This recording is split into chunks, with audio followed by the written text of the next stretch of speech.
Welcome to Sleepy Time Stories. Tonight, settle in gently and make yourself comfortable. Take a slow breath, relax your shoulders, and maybe pull that blanket a little closer around you. Because tonight, we're heading somewhere you probably didn't expect. Now imagine a king for a moment. Pause and picture him clearly in your mind. What do you see? Most people imagine something like this.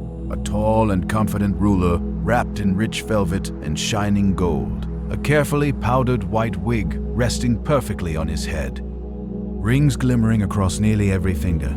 And as he moves through long marble hallways, a delicate trail of expensive perfume seems to follow him wherever he goes. Everything around him appears flawless. Polished surfaces, shining floors, grand halls glowing under candlelight. It looks like the very image of elegance, the ultimate symbol of civilization at its most refined. But now imagine something different. What if I told you that the same king might not have taken a proper bath for years? What if the perfume surrounding him was not simply luxury, but a practical way of hiding something far less pleasant? And what if many of the most powerful people in human history, beneath all that silk, ceremony, and royal display, were living in conditions that might make an ordinary campsite feel almost like a luxurious spa? Stay with me for a moment, because the things you're about to hear are not exaggerations or strange rumors. These details come directly from history, from letters, medical notes, court records, and documents that still sit today inside royal archives for anyone curious enough to search through them. For most of our lives, we've all absorbed a certain story about royalty without even noticing it. That story has been told to us through films, paintings, museums, and those beautiful books filled with photographs of palaces and royal dynasties. And the story usually goes like this. The further back you travel in time, the rougher life was for ordinary people. Villagers lived simple, dirty, difficult lives. But kings and queens were different. The elite rulers of Europe, the crowned heads of powerful kingdoms, supposedly lived above those hardships. They were cleaner, healthier, and far more refined than everyone else. After all, they had servants, they had wealth, they had access to the finest things the world could offer. It's a lovely story, but the truth is that very little of it is actually accurate. When historians begin digging into the real historical evidence, reading diaries, physician reports, and private letters exchanged between royal courts, the reality starts to look very different from those perfect royal portraits hanging in museums. Sometimes the contrast feels almost like a strange joke, a long, complicated, and rather smelly joke that history has quietly been playing on all of us. Let's start with just one example. There was once a queen named Isabella of Castile, remembered as one of the most powerful monarchs of the 15th century.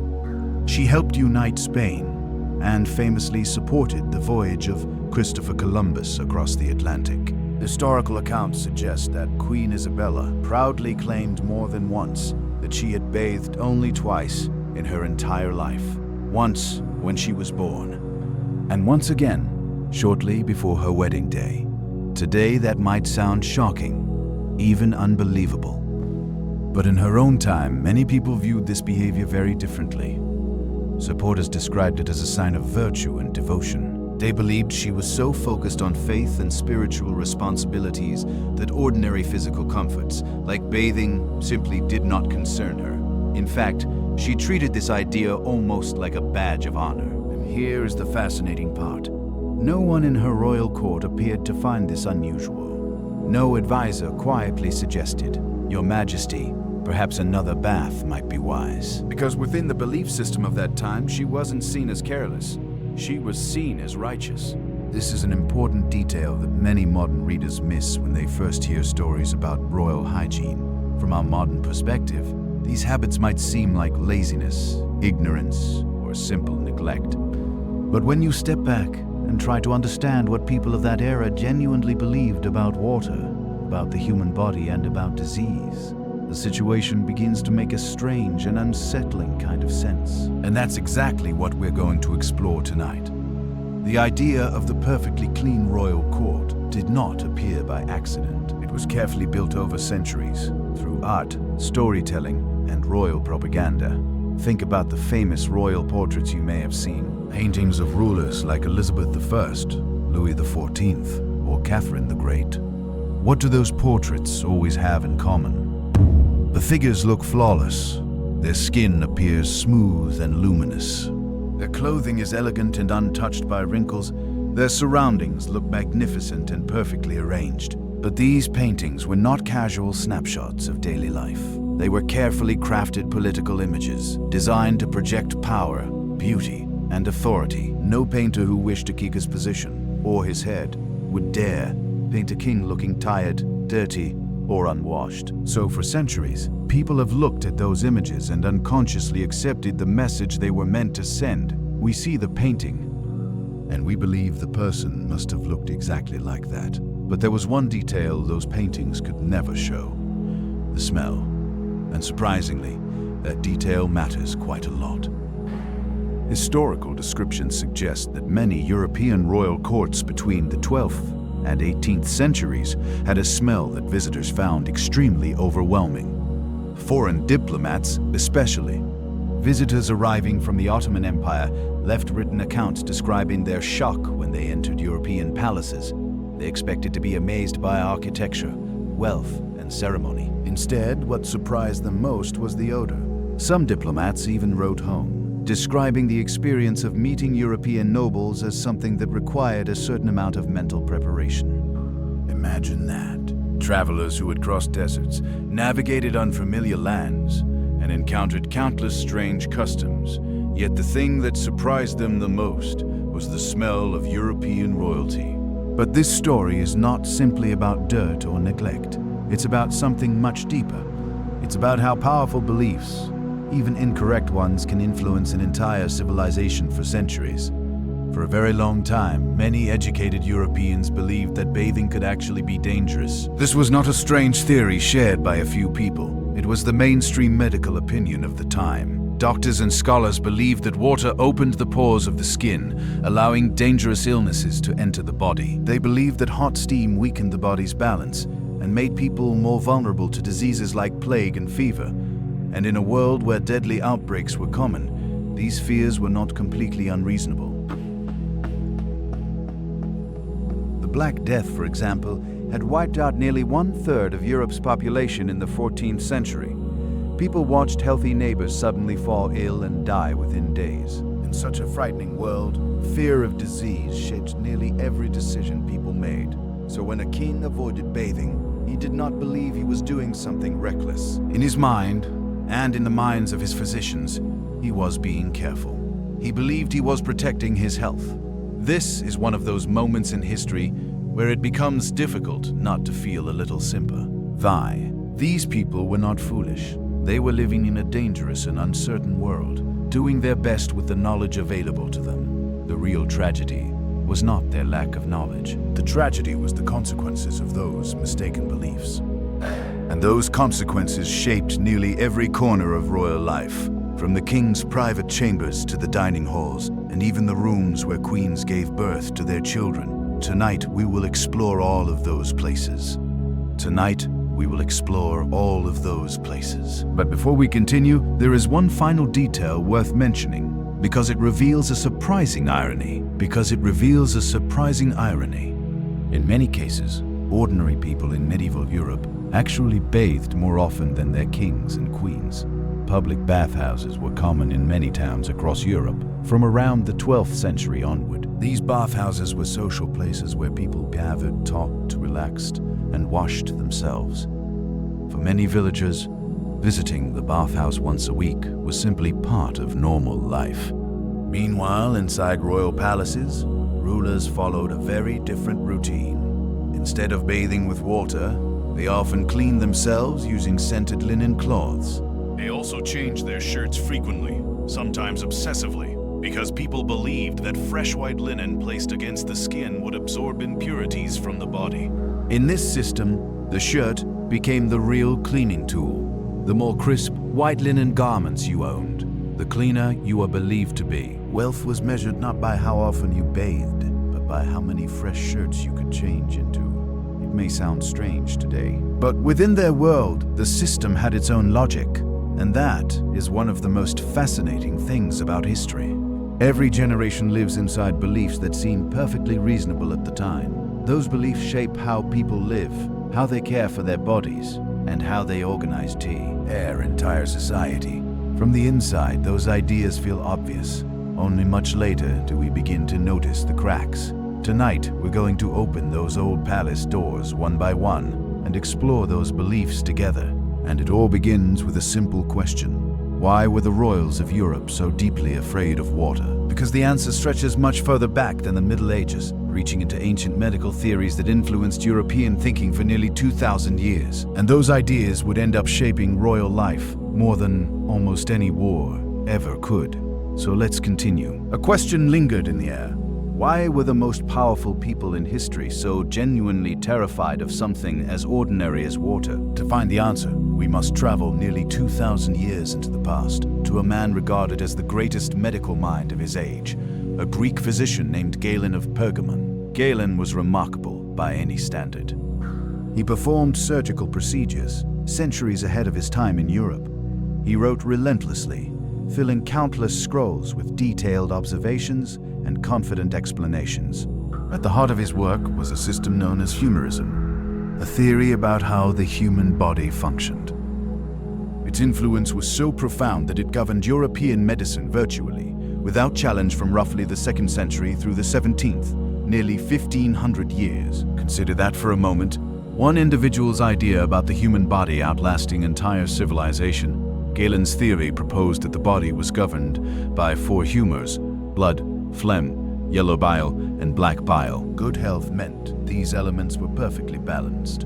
Illness occurred whenever any of these humors tipped too far in one direction. Treatments aimed to restore this equilibrium, whether by adding, removing, or protecting the body from elements that might disturb it. Water, surprisingly, was deemed one of the most dangerous disruptors. Here's how that reasoning worked, and it's fascinating how logical it seemed from within that framework. The skin, physicians believed, acted as a protective barrier with thousands of tiny gates, the pores. These pores opened and closed in response to heat and moisture. Bathing, especially in hot water, forced the pores wide open. Once open, anything in the air, vapors, miasmas, invisible poisonous clouds, thought to carry disease, could enter the body. Every bath, therefore, was seen as dismantling your own defenses.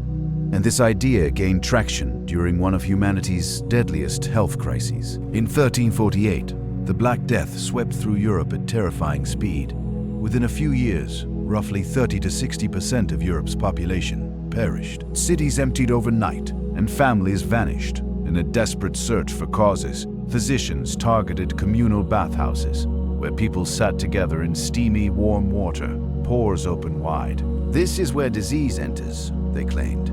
They were incorrect about the mechanism, yet accidentally correct that crowded bathhouses did indeed facilitate the spread of plague due to fleas, rats, and unsanitary conditions. The outcome was accurate, the reasoning entirely backwards. One of the most fascinating accidents in the history of science. Over the 14th and 15th centuries, public bathhouses gradually closed. Vibrant bathing cultures, particularly in France, Germany, and England, dwindled. Into that void stepped a new belief, reinforced by both medicine and religion, that a virtuous body was not a washed one, but a dry one. The church also viewed communal baths with suspicion. Bathing had long been linked with social activities beyond hygiene. Moral reformers had criticized bathhouses since the 12th century, and the plague offered a medical justification alongside moral objections. Bathhouses, then, were doomed. In their place, a new ritual emerged. Linen, royalty, and aristocrats obsessively changed their linen shirts multiple times daily. King Louis XIV, for instance, sometimes changed his full linen shirt 3 or 4 times a day. These were not undergarments in the modern sense. The shirts covered most of the upper body and were thought to absorb impurities from the skin. The more shirts one changed, the cleaner one was believed to be. Wealth and hygiene were intertwined. A nobleman with 40 fine linen shirts appeared 40 times cleaner than a peasant with only 1. Cleanliness was judged by the whiteness of a collar, not the smell of the body. Consider Henry the Body. Consider Henry IV of France. Celebrated as a pragmatic ruler, he ended nearly 40 years of religious civil war through political skill and force of will. Magnetic and charming, he could captivate any room. Yet, he reportedly smelled horrendous.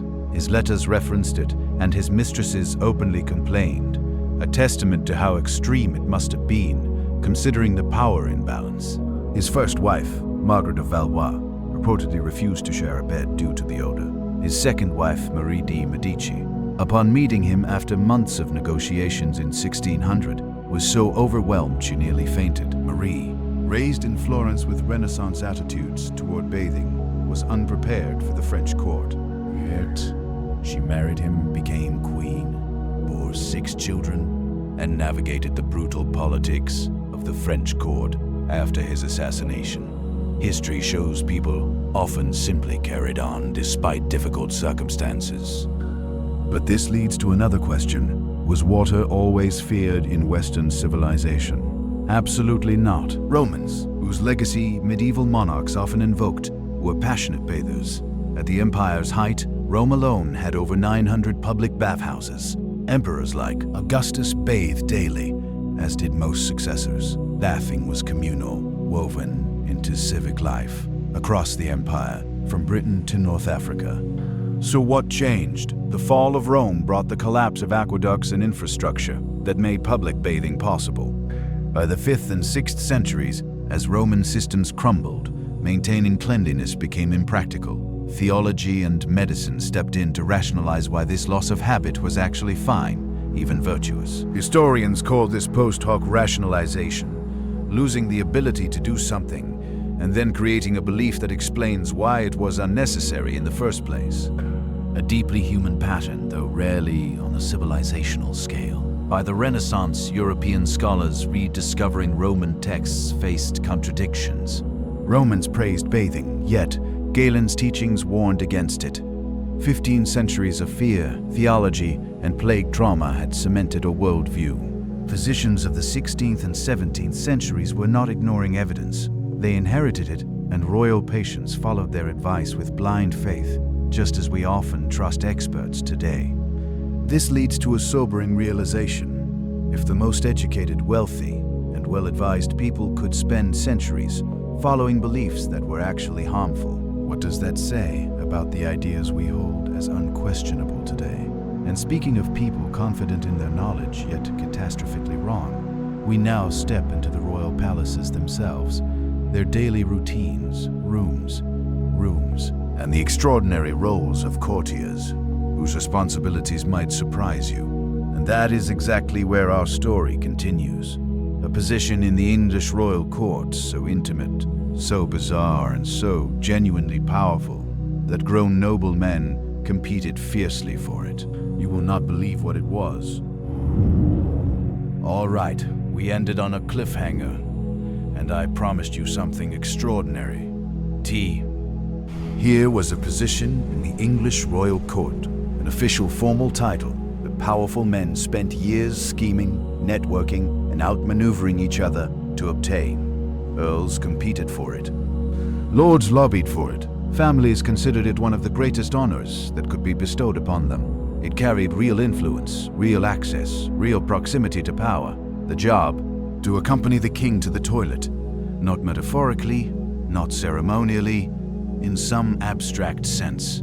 Literally, physically present, handing over the cloth, assisting with the process, from beginning to end. The title was the groom of the stool, and before you laugh, and please laugh, this is genuinely absurd. Let me tell you why this role existed, how it worked, and what it reveals about the nature of power that is honestly more relevant today than you might expect. The position dates back to the reign of Henry VII at the very end of the 15th century, though the role took its most formalized shape during the reign of his son, Henry VIII, the king famous for his 6 wives, his break with Rome, and, as it turns out, for having a dedicated professional attendant for his most private bodily functions. Now, to understand why this was not considered humiliating, why it was the opposite of humiliating, you need to understand something fundamental about how the English royal court was structured. Access was everything. The king was not just a person. He was the sun around which the entire political universe rotated. His favor meant land, titles, protection for your family, for generations. His displeasure could mean ruin, exile, or worse. And access to the king, real, private, unmediated access, was the most valuable currency in the kingdom. More valuable than gold, more valuable than armies. Most people, even very powerful people, could only reach the king in formal settings. Audiences arranged in advance. Conversations conducted in public rooms with dozens of witnesses. Real influence required private moments. Moments when the king was relaxed, unguarded, when you could bend his ear without the whole court watching. And there was exactly one moment in every single day when the king was guaranteed to be alone, still and in need of assistance. The groom of the stool, and the position actually had several attendants over time, with the head groom holding the most senior role, would attend the king during what courtly language called his necessary functions. They would assist with preparation, provide the appropriate cloths and implements, and remain present throughout. Afterward, they would assist with dressing. In exchange for this service, a groom had something no ambassador, no general, no foreign dignitary could buy. Uninterrupted private time with the king every morning, without exception. Henry VIII, who had a personality that can only be described as enormous in every possible sense, reportedly used these morning sessions to conduct genuine political business. Decisions were made, favors were granted, rivals were discussed. The groom who stood in that room was not just a body servant. He was one of the most informed men in England. And because he was informed, because he whispered the right things at the right moments, he was one of the most influential. The historian David Starkey, who has written extensively on the Tudor court, described the groom of the stool as occupying what was essentially the most intimate and therefore most powerful position in the entire royal household. Not because of rank, not because of wealth, but because of proximity. Now, here is where it gets genuinely fascinating from a human behavior perspective, and I want you to sit with this for a moment. We often think of influence as something that flows from grandeur, from impressi, rooms and loud titles and formal authority, and yes, all of that matters, but some of the most durable influence in history has come from something far less glamorous, consistent, quiet, unglamorous access. The person who sees the leader every day in private, in unguarded moments, shapes reality in ways that the loudest voices in the public room never can. You can find versions of this dynamic everywhere once you start looking. Every president has had a small circle of informal advisors, people with no official title, no public profile, who matter more in practice than cabinet members. Every powerful person has their equivalent of the groom. Someone who gets the unfiltered version. Someone who is trusted precisely because they have witnessed vulnerability and kept quiet about it. Henry VIII understood this intuitively, even if he never articulated it in those terms. The men he chose for the position were not random. They were almost without exception men he genuinely liked, men whose company he enjoyed. The role was intimate, not just physically, but personally. By the time of King Edward VI, Henry's young son, the position had become formalized enough that it appears in official court documents with all the bureaucratic seriousness of any other royal appointment. The records describe specific duties, specific privileges, specific payments. This was not informal. It was institutionalized, and the privileges were real. The groom of the stool had access to the king's private apartments, at times when even senior noblemen were kept waiting in outer rooms. He often ate at the royal table. He was present for private conversations, private prayers, private moments of decision. He was, in the language of the time, a bedchamber man, part of a small group of body servants who formed the innermost ring of the king's personal world. During the reign of King James I in the might, early 17th century, the role took on an additional layer of political complexity because James had a habit of choosing his bedchamber favorites, the men around him during his most private hours. The men around him during his most private hours, from a very specific group. Young Scottish noblemen who had followed him south from Scotland when he assumed the English throne. This caused enormous resentment among the English nobility, who watched these outsiders accumulate influence and royal favor through sheer proximity while they were kept at arm's length. Robert Carr, later Earl of Somerset, began his rise to extraordinary power, essentially as a royal favorite who was always nearby. The bedchamber was his launching pad.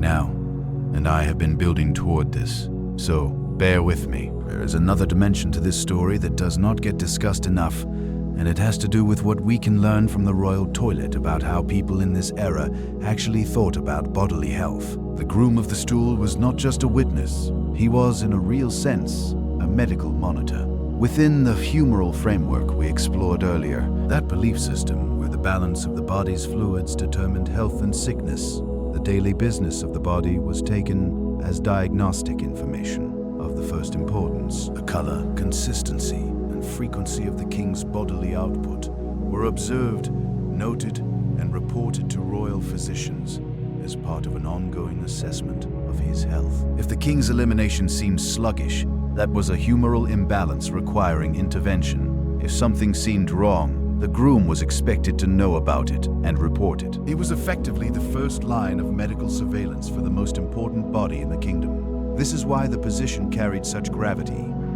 It was not just about access and influence. As extraordinary as those were, it was about the king's life, about maintaining royal health, and in an era when kings died young, when a single illness could tip a dynasty into chaos, keeping the king healthy was a matter of national security. The groom of the stool held his king's most embarrassing secrets and his most urgent vulnerabilities, and the trust required to hold both was apparently worth more than all the silk-draped ceremonial positions in the palace combined. The role survived in various forms well into the 18th century. The title eventually faded, replaced by softer euphemisms as Victorian sensibilities began to reshape public life. But the function, that of the trusted intimate, the person in the inner room, the one who sees everything, never really disappeared. It just became invisible, which is perhaps the most interesting thing about it. The groom of the stool was visible, titled formal. Power wore its strangest face openly in that era. Today, we tend to dress it up more carefully. But we've spent a lot of time in the English court, and there is another palace calling, one that makes even Henry VII's arrangements look modest. One where the problem of royal hygiene reached a scale so staggering, so magnificent in its sheer dysfunction, that historians are still finding new ways to describe it. We're going to France now, to the most famous palace ever built, and what was happening inside its walls, in the hallways, on the staircases, in the gardens themselves, is something that will genuinely change how you see those paintings of Versailles forever. Close your eyes, take a slow breath, and step inside. Close your eyes for a moment, just for a second, and picture Versailles. You've probably seen the images 100 times. The Hall of Mirrors, stretching out in its impossible golden light. 17 arched mirrors facing 17 arched windows, each one reflecting the gardens outside back into themselves, in an endless loop of grandeur. The formal gardens below, mathematically perfect, fountains playing, topiary cut with geometric precision. The facade of the palace itself, 3 stories of pale stone and gilded trim, running almost a quarter mile from end to end. It is, by any measure, one of the most breathtaking things human beings have ever built. And I mean that without irony. When you stand in front of it, the scale does something strange to your brain. You stop being able to fully process what you're looking at.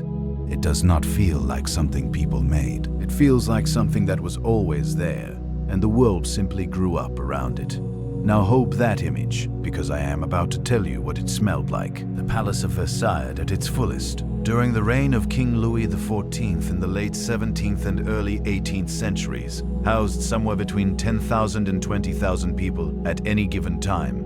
That number is worth sitting with. 20,000 people living, eating, sleeping, and conducting every bodily function that 20,000 human beings produce on a daily basis. The palace had no plumbing, no running water to private rooms, no drainage system in anything resembling the modern sense. What it had in terms of sanitary facilities was a scattered collection of chaises, or percees, literally pierced chairs, wooden seats built over chamber pots, and a relatively small number of dedicated closets scattered throughout a building that, including its wings and outbuildings, covered an area the size of a small town. The math simply did not work. It never could have worked. There were nowhere near enough facilities for the number of people crammed within those gilded walls. And so people improvised extensively, creatively, and in locations that would make a modern sanitation inspector weep openly. The memoirs of the Duke of Saint-Simon, who lived at Versailles for years, and wrote about it with a combination of devotion and barely concealed horror, described conditions in the corridors and staircases of the palace with a matter-of-factness that somehow makes it worse than if he had written it dramatically. He was not writing to shock. He was simply documenting his daily reality. The corners of hallways were used. The spaces behind heavy curtains and tapestries were used. The grand staircases, those magnificent sweeping marble structures that today are roped off and photographed by thousands of tourists per day, were, by multiple accounts, by thousands of tourists per day, regularly used as makeshift facilities by courtiers who could not or did not bother to find an appropriate alternative in time. Foreign visitors arriving at Versailles for the first time would often be struck not by the architecture first, but by the smell of the corridors, which reportedly hit you before you had even fully entered the building periodically. And this detail appears in genuine historical administrative records. The palace would undergo what contemporaries called a grand cleaning. Everyone would be cleared out temporarily. The corridors would be addressed, and the palace would be declared acceptable again. And then the whole cycle would begin anew, because nothing structural had changed. The problem was not a lapse in discipline. It was a mathematical and architectural impossibility, dressed up in silk and marble. Here is the question I always end up asking when I dig into this period, and I think it is worth asking together. How did Louis XIV, a man of extraordinary intelligence, political genius, and genuine aesthetic vision, allow this to happen? The honest answer is that he did not think of it as allowing something bad. He thought of it as maintaining something essential. Versailles was not primarily a home. It was a machine. Specifically, it was a machine for controlling the most dangerous people in France, the nobility. Louis had lived through a period as a child called the Fronde, a series of aristocratic rebellions in the 1640s and early 1650s that had forced the young king to flee Paris in the middle of the night, not once but multiple times, accompanied by his mother in circumstances that were genuinely terrifying for a child. The experience left a permanent mark. Louis grew up understanding in his bones that powerful nobles, left to their own estates and regional power bases, were existential threats to the crown. His solution was Versailles, by moving the entire court to a palace outside Paris, one that he built, controlled, and could fill or empty at will. He transformed the French nobility from a distributed threat into a captive audience. To have influence at the French court, you had to be physically present at Versailles. To be present at Versailles, you had to abide by his rules, his rhythms, his ceremonies. Nobles who stayed away from court found themselves gradually frozen out, their requests unanswered, their petitions ignored, their social standing quietly eroding. So the most powerful men and women in France came to Versailles, built their apartments within its walls, and lived there, packed in, jostling for position, navigating an elaborate system of etiquette and ritual that Louis had designed with the same precision he applied to his gardens. And they stayed, even as the corridors developed their particular character. And because the alternative was irrelevance. Louis understood something about power that remains true today. If you can make people come to you, you have already won. The ceremony surrounding Louis himself was extraordinary in its detail and intention. His daily routine, the lever in the morning, the cushion at night, was a public performance that every noble at court was expected to want access to. The lever, the king's morning rising, unfolded in stages. The lever, the king's morning rising, unfolded in stages. First, a small group of the most senior nobles would be admitted, then a slightly larger group, then the wider court. Each stage of the ceremony was its own gradation of honor. To be present at the earliest moment was to be as close to the sun as it was possible to get. Noblemen who had been admitted to the inner stages of the lever wore it like a badge. And within this ceremony, the king's personal hygiene, such as it was itself a public ritual. Louis was wiped down with alcohol-soaked cloths rather than bathed. His physicians, well-schooled in humoral theory, advised strongly against bathing, which Louis himself reportedly found unnecessary. Regardless, he did maintain a meticulous attention to his appearance. In other ways, his wigs were legendary, his clothing exquisite, his public face always composed. But the scented cloths could only do so much. The Bishop of London, visiting the court in the early 18th century, wrote in a private letter that upon first meeting the king at close quarters, the combin, fashion of the royal person, and the general atmospheric conditions of the palace produced an olfactory experience he struggled to adequately describe in writing. He ultimately compared it, in diplomatic language, to standing near an untended farmyard in high summer.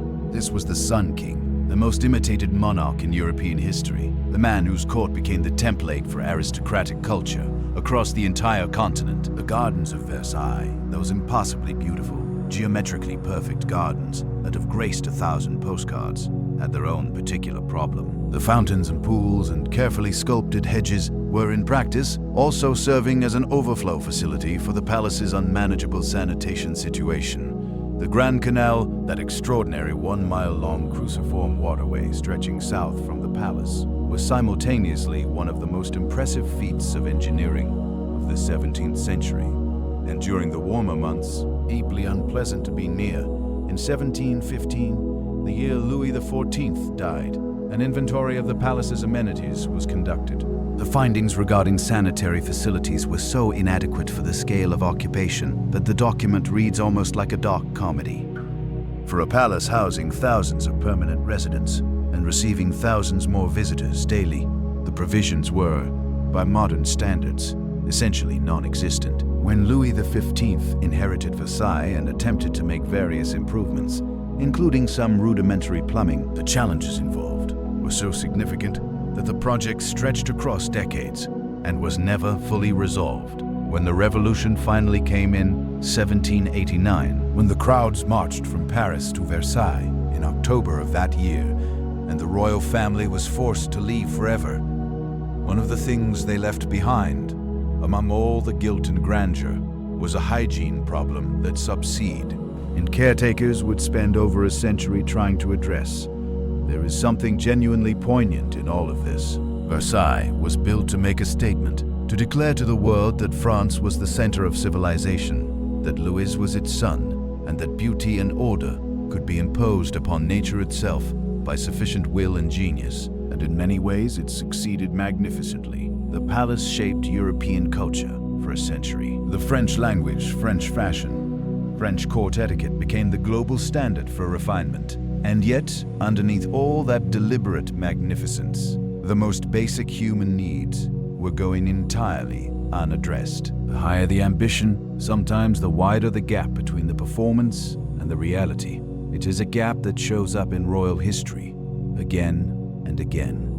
The more obsessively a court maintained its surface, the more chaotic things tended to be just beneath it. And nowhere was that gap more visible or more acutely present than in the bodies of the royals themselves, their wigs, their clothes, the creatures that lived in both. Because while the architects of Versailles were designing fountains and the philosophers of Paris were debating the nature of civilization, the most intimate companions of every royal in Europe were things that required no invitation, observed no protocol, and had absolutely no respect for the divine right of kings. We're talking about lice and fleas and the staggering, almost incomprehensible extent to which they were simply accepted as part of royal life. What is coming next is going to make you reconsider every portrait you've ever seen of a powdered wig and a jeweled collar. Let us keep going. There is a painting in the Louvre that I find myself thinking about more than I probably should. It is a formal royal portrait, the kind we talked about in the beginning of this story. A nobleman in full court dress, an enormous powdered wig cascading down past his shoulders in white, perfectly sculpted waves. His collar is immaculate lace. His coat is embroidered silk in a deep, rich blue. One hand rests on the hilt of a ceremonial sword, His expression is the practiced serenity of someone who has spent years learning how to look important in front of a painter. And somewhere inside that magnificent wig, almost certainly, things were living, not metaphorically, not as some faint historical exaggeration, quite literally. The elaborate, towering, expensive wigs that defined European aristocratic fashion from roughly the 1620s through the late 1700s were among the most effective parasite habitats ever accidentally designed by human beings. Warm, dark, dense, rarely removed, almost never washed, and constructed from materials, human hair, animal hair, horsehair padding, that were themselves often already hosting passengers when the wig was assembled. And here is the part that always stops me cold. The people wearing these wigs knew. They knew, and they wore them anyway. And they wore them anyway. In some cases, they considered the evidence of infestation a kind of social proof that their wig was made from genuinely luxurious, natural materials. You simply could not win. Let us back up and understand how this situation came to be, because it did not happen overnight. It was the product of several converging trends in fashion, medicine, and social performance that built on each other across more than a century. The wig, the full elaborate peruke wig, entered European court fashion in a very specific moment, for a very specific reason. Louis XIII of France began losing his hair in his 20s, which was, for a king, a problem of some personal and political sensitivity. Kings were supposed to be vigorous, physically commanding, the embodiment of divinely appointed strength. A thinning hair, Rhine, was an inconvenience that needed solving. He began wearing hairpieces to supplement what nature was taking away. Then his son, Louis XIV, whom we spent considerable time with in Versailles, inherited both the throne and the family tendency toward early hair loss. By his 30s, Louis XIV was also going bald, so he expanded the hairpiece into something altogether more magnificent. He reportedly employed up to 40 wig makers, and his wigs became a statement. Enormous theatrical constructions that added height and visual authority to his already commanding presence. And because Louis XIV did it, every court in Europe did it. Within a generation, the wig had gone from a personal solution to a male pattern hair loss problem into the defining symbol of aristocratic identity across the entire Western world. Now, here is where the parasite story becomes genuinely fascinating, and I want you to appreciate the full absurdity of what I am about to describe. These wigs were expensive, extraordinarily so. A fine court wig in 17th century France might cost the equivalent of several months of a working person's wages. They were considered valuable property listed in wills passed between generations. And because they were expensive, they were not frequently replaced. They were maintained, restyled, repowdered, but replaced only when absolutely necessary. The powder, by the way, was itself a whole sub-story. Aristocratic wigs were powdered with a fine white or off-white substance, typically wheat starch or rice powder, applied with bellows or by walking through clouds of the stuff in a designated powdering room. The powder gave the wig its characteristic pale color, which had become a fashion standard. It also had the secondary effect of absorbing some of the oils and odor that accumulated in the wig over time. Think of it as a very early, very inadequate dry shampoo. But here is the structural problem. Powdered starch is essentially food, and the warm, dense interior of a large wig that is periodically coated in starch, stored overnight in a box rather than washed, and worn against a scalp that has not been properly cleaned, was essentially a prepared habitat and a buffet combined into one elegant package. Head lice have been a human companion since long before recorded history. Archaeologists have found lice combs among ancient Egyptian burial objects, beautifully crafted, functional instruments that tell you exactly what daily life involved for people across every social class. But the wig culture of 17th and 18th century Europe created conditions that were, from a louse's perspective, genuinely unprecedented in terms of comfort and opportunity. The response of the aristocracy to this situation was not to change the wigs. It was to develop tools for managing the situation. while keeping the wigs. Specialized ivory and silver combs became part of the formal toilet equipment of every well-appointed bedchamber. There are surviving examples in museum collections across Europe, exquisitely made, often engraved with coats of arms or monograms, whose primary function was dowsing. The irony of that juxtaposition, the finest silversmithing of the age applied to pest control, is one of those historical details that genuinely feels like something a novelist would invent. Fleas presented a somewhat different challenge. Unlike lice, which lived on the body, fleas moved. They were everywhere, in royal palaces, in the bedding, in the upholstered furniture, in the heavy wool and velvet curtains, in the rushes and carpets covering the floors. They were democratic in the worst possible sense. They did not observe rank, they did not respect ceremony, and they bit everyone equally, regardless of title. The response to fleas produced one of the more extraordinary fashion accessories of the period, the flea trap. These were small decorative containers made from ivory, gold, silver, or carved wood that were worn as jewelry or carried on the person. They were designed to attract and capture fleas using a sticky interior substance or sometimes a small amount of blood from the wearer as bait. They were given as gifts.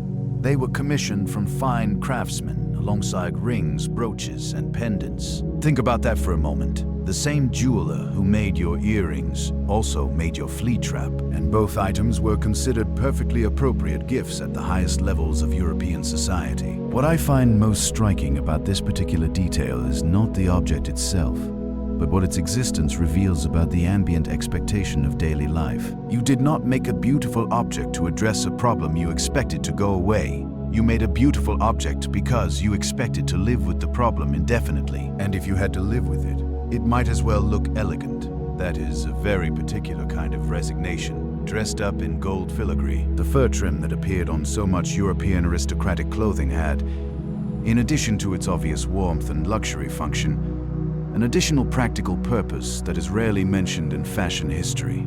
Fur, particularly the soft, dense fur used to line collars, cuffs, and the edges of robes, was believed to attract fleas away from the skin. The idea was that the flea, given a choice between fur and a human body, would prefer the fur. This is the origin of the phrase, fur catcher. This is the origin of the phrase, fur catcher, which appears in period household management texts as a specific recognized function of certain garments. Whether it actually worked is a question that historians and entomologists still debate with more enthusiasm than you might expect. The practical consensus seems to be, occasionally, under the right conditions, yes, but not reliably, not enough to make much real difference. But the belief persisted, and the fur stayed, and the fleas continued their distinguished careers in the royal courts of Europe, entirely undisturbed. There is a social dimension to this story that is easy to miss if you focus only on the physical discomfort.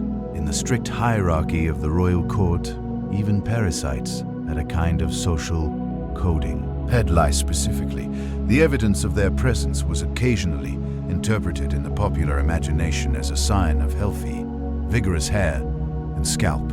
This was not universal, and it was not something anyone stated openly in polite society, but it surfaces in folk medicine texts and in the writings of barbers and wig makers of the period. The logic, such as it was, connected back to the humoral framework. A lively, well-populated scalp was evidence of warm, active blood, a sign of good constitution rather than the reverse. This is the kind of historical detail that I genuinely wrestle with when I encounter it, because it forces you to decide how to receive it. Is it horrifying, absurd, strangely poignant? I think it is all three, because what it reflects is people doing what human beings have always done, constructing meaning out of things they cannot control and finding a way to make the unavoidable seem intentional. By the late 18th century, as the Enlightenment began to reshape ideas about nature, science, and the human body, the towering wig started its slow decline. Fashion shifted towards smaller, simpler hairstyles. Natural hair, ruly dressed but actually attached to the person wearing it, began to reassert itself. The French Revolution, which swept away so much of the visible apparatus of aristocratic culture, effectively ended the wig era almost overnight in France. In England, a tax on hair powder introduced in 1795 accelerated the trend considerably. It turned out that when powder in your wig cost real money, the fashion found itself reconsidered with impressive speed. The fleas and lice did not go anywhere. Of course, they never do. They simply moved on to the next available opportunity, as they always have. But here is something worth considering. As we move away from the wigs and the fur-lined collars, the parasites of the royal court were, as uncomfortable as they were, largely a nuisance. Itchy, embarrassing, a constant low-grade irritation, but not for most people. Life-threatening. What was life-threatening?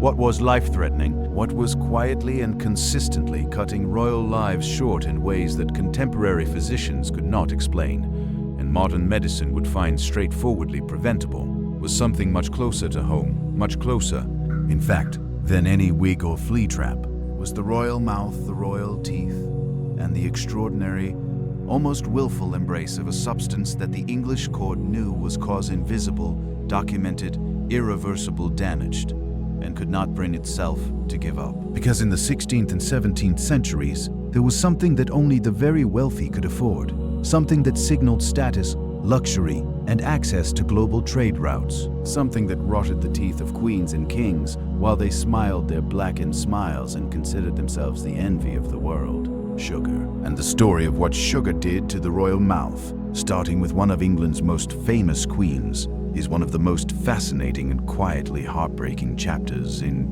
his entire history. Let us go there now. Sugar, such a small word for something that reshaped the world. It moved ships across oceans.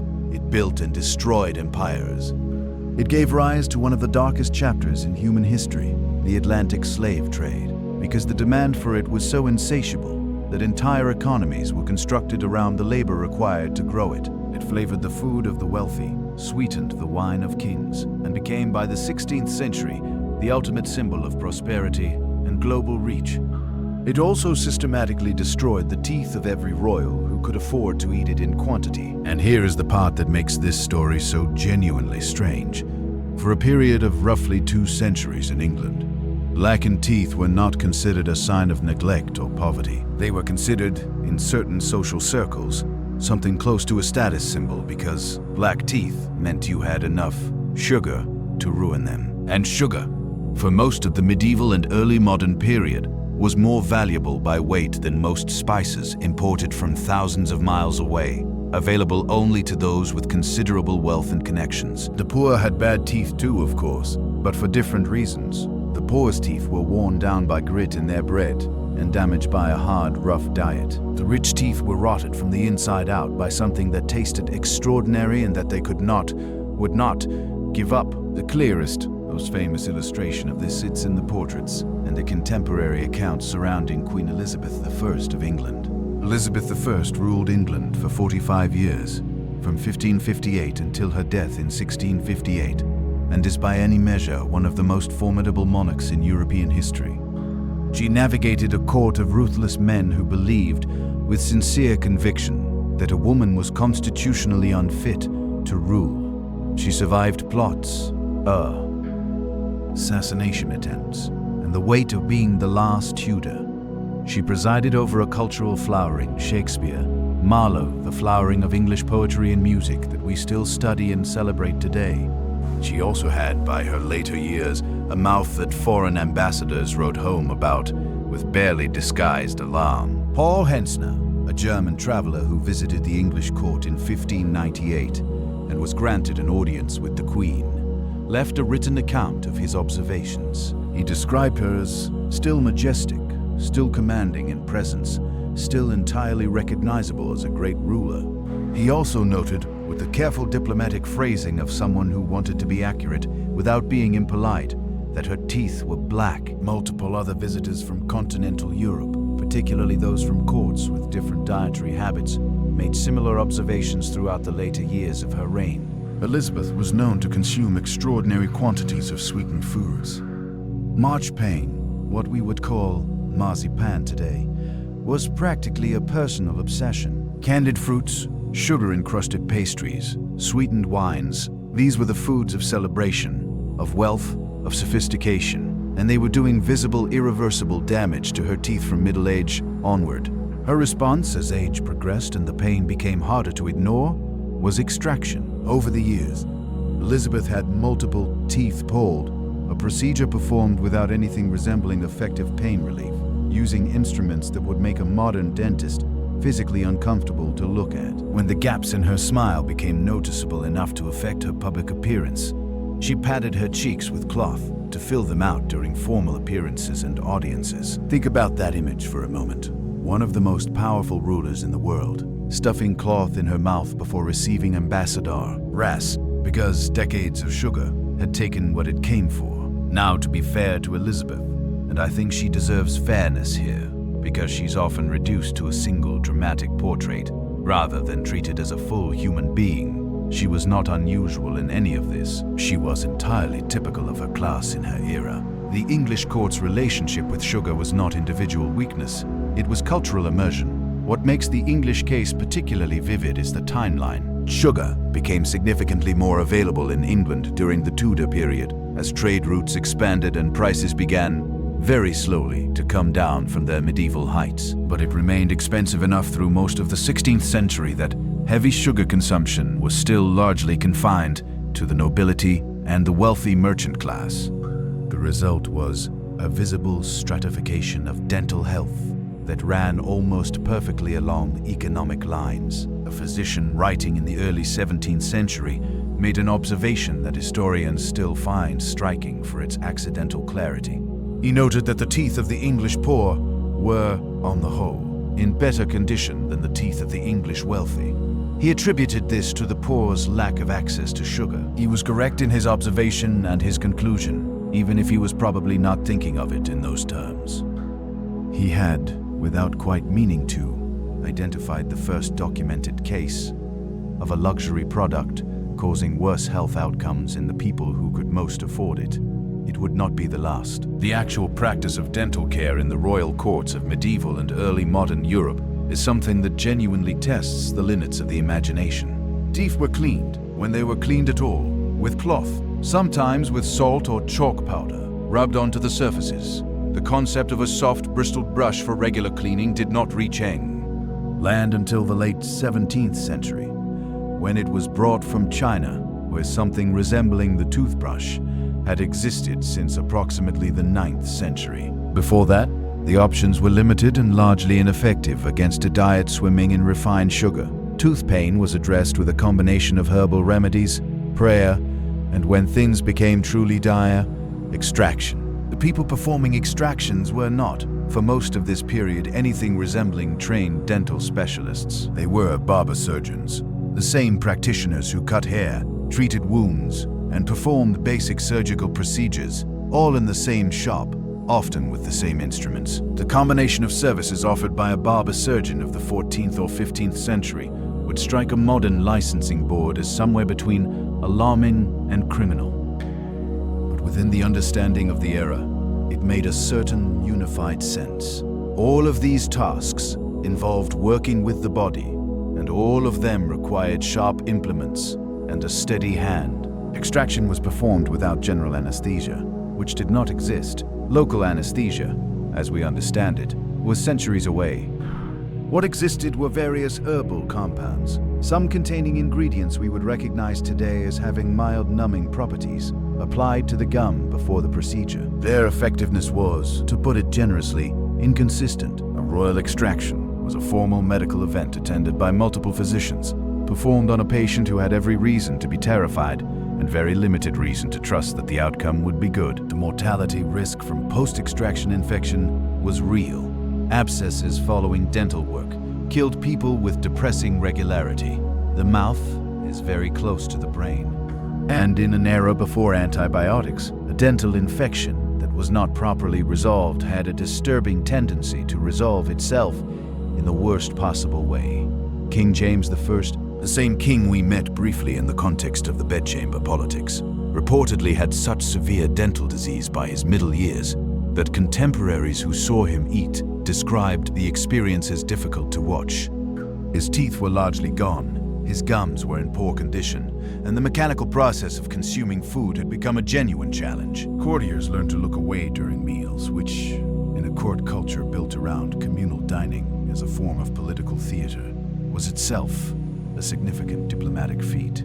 George I of Britain, the German prince who arrived to take the English throne in 1714 and reportedly never really made peace with the language or the climate, also left records suggesting significant dental problems. His physician's notes reference persistent pain and difficulty eating from middle age onward. The German court had its own enthusiastic relationship with sweetened foods, and George had arrived at the English throne already carrying the consequences. What strikes me, looking at these accounts together, is how universal the problem was across royal families who otherwise had very little in common. English, French, German, Spanish. The dental suffering of European royalty in this period crossed borders and dynastic lines with complete impartiality. The one thing they all shared was access to sugar. And sugar, it turned out, did not care who was wearing the crown. There is a deeper historical pattern worth naming here, because it comes up again and again in the story of royal health, and it is something I find genuinely important. Wealth and power throughout most of human history did not protect people from suffering. In many specific documented ways, they made certain kinds of suffering worse. The access to sugar that destroyed royal teeth, the access to elaborate unventilated palaces that concentrated disease, the access to enthusiastic physicians who treated aggressively with tools that did more harm than the illnesses they were trying to address. All of it shows a striking truth. We tend almost instinctively to assume that more resources means better outcomes. And in many domains, that is true.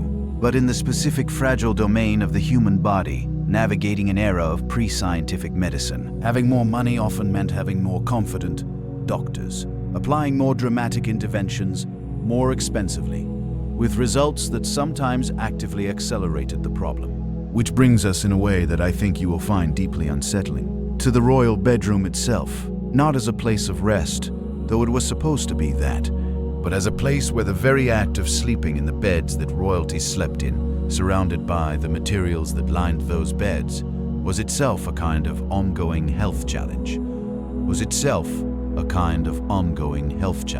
The bedchamber of a European monarch in the 16th or 17th century was not the sanctuary of peace and restoration that the word bedroom suggests to us now. It was a room full of people, full of ceremony, full of things that bit, and the rituals performed there every night. The elaborate choreography of the royal choir tell us as much about power and vulnerability as anything else we have covered tonight.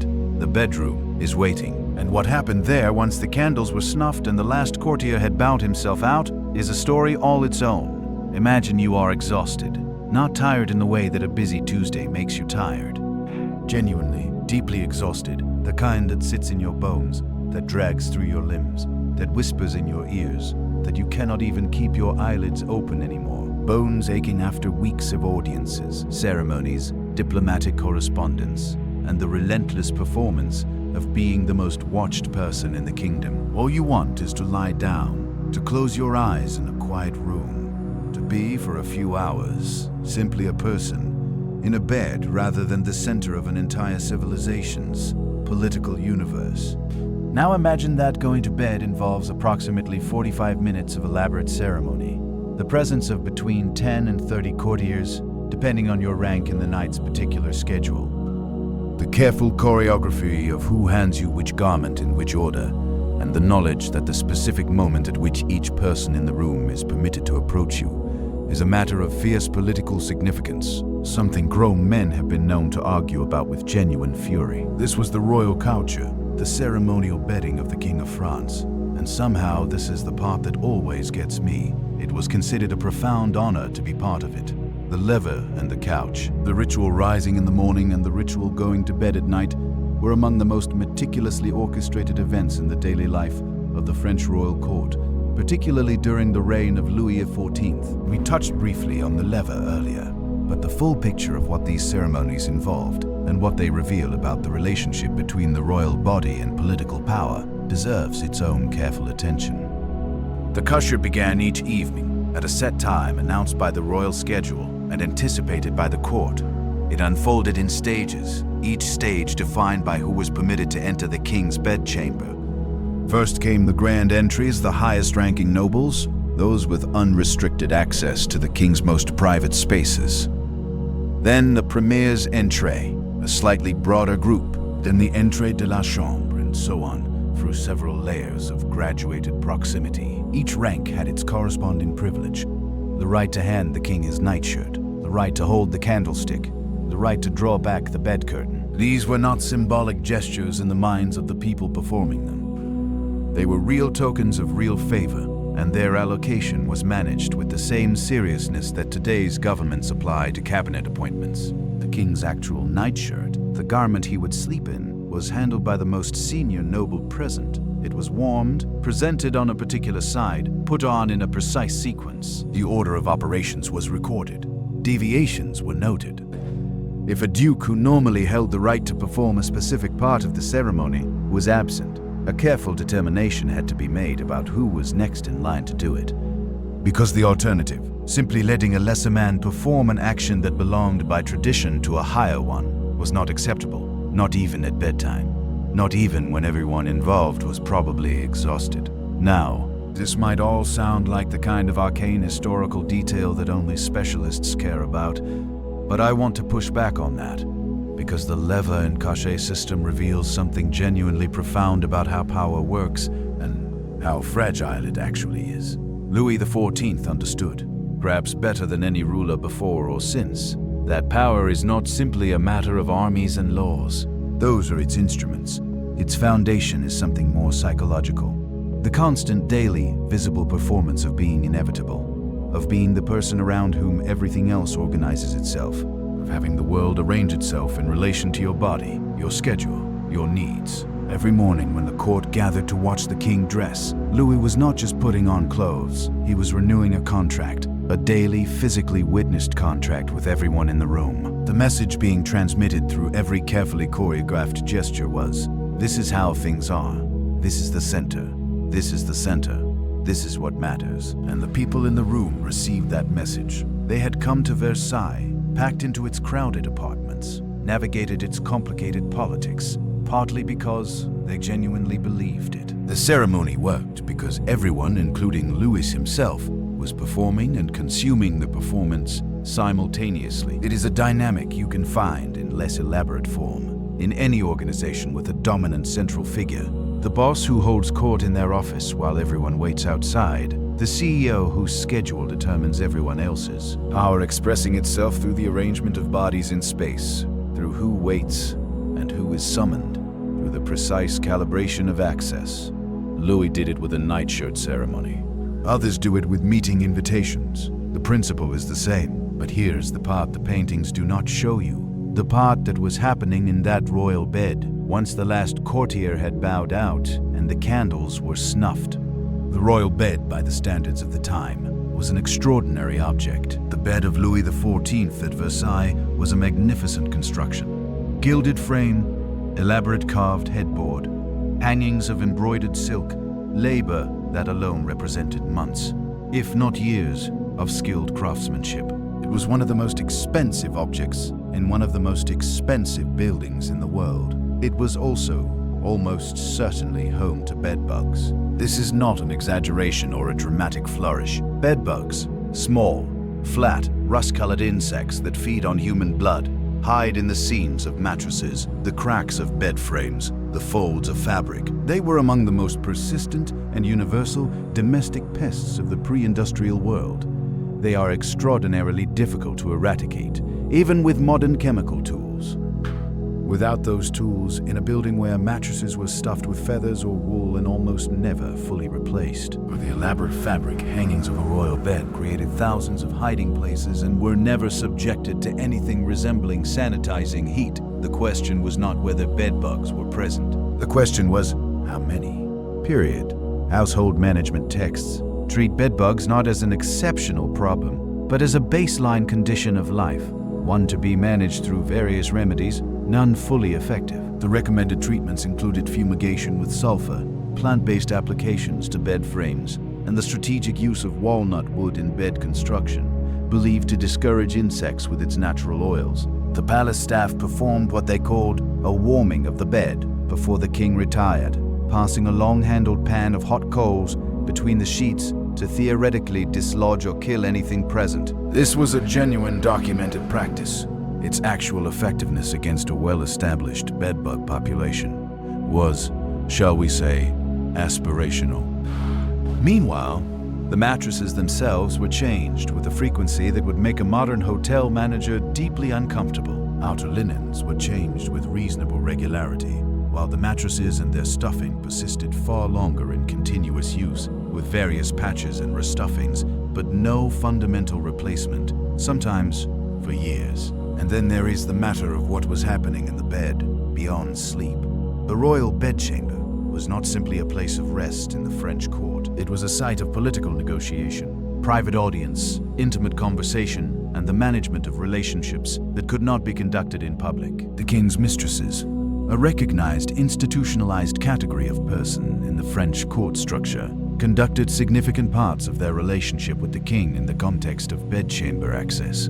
Madame de Maintenon, who became Louis XIV's morganatic wife,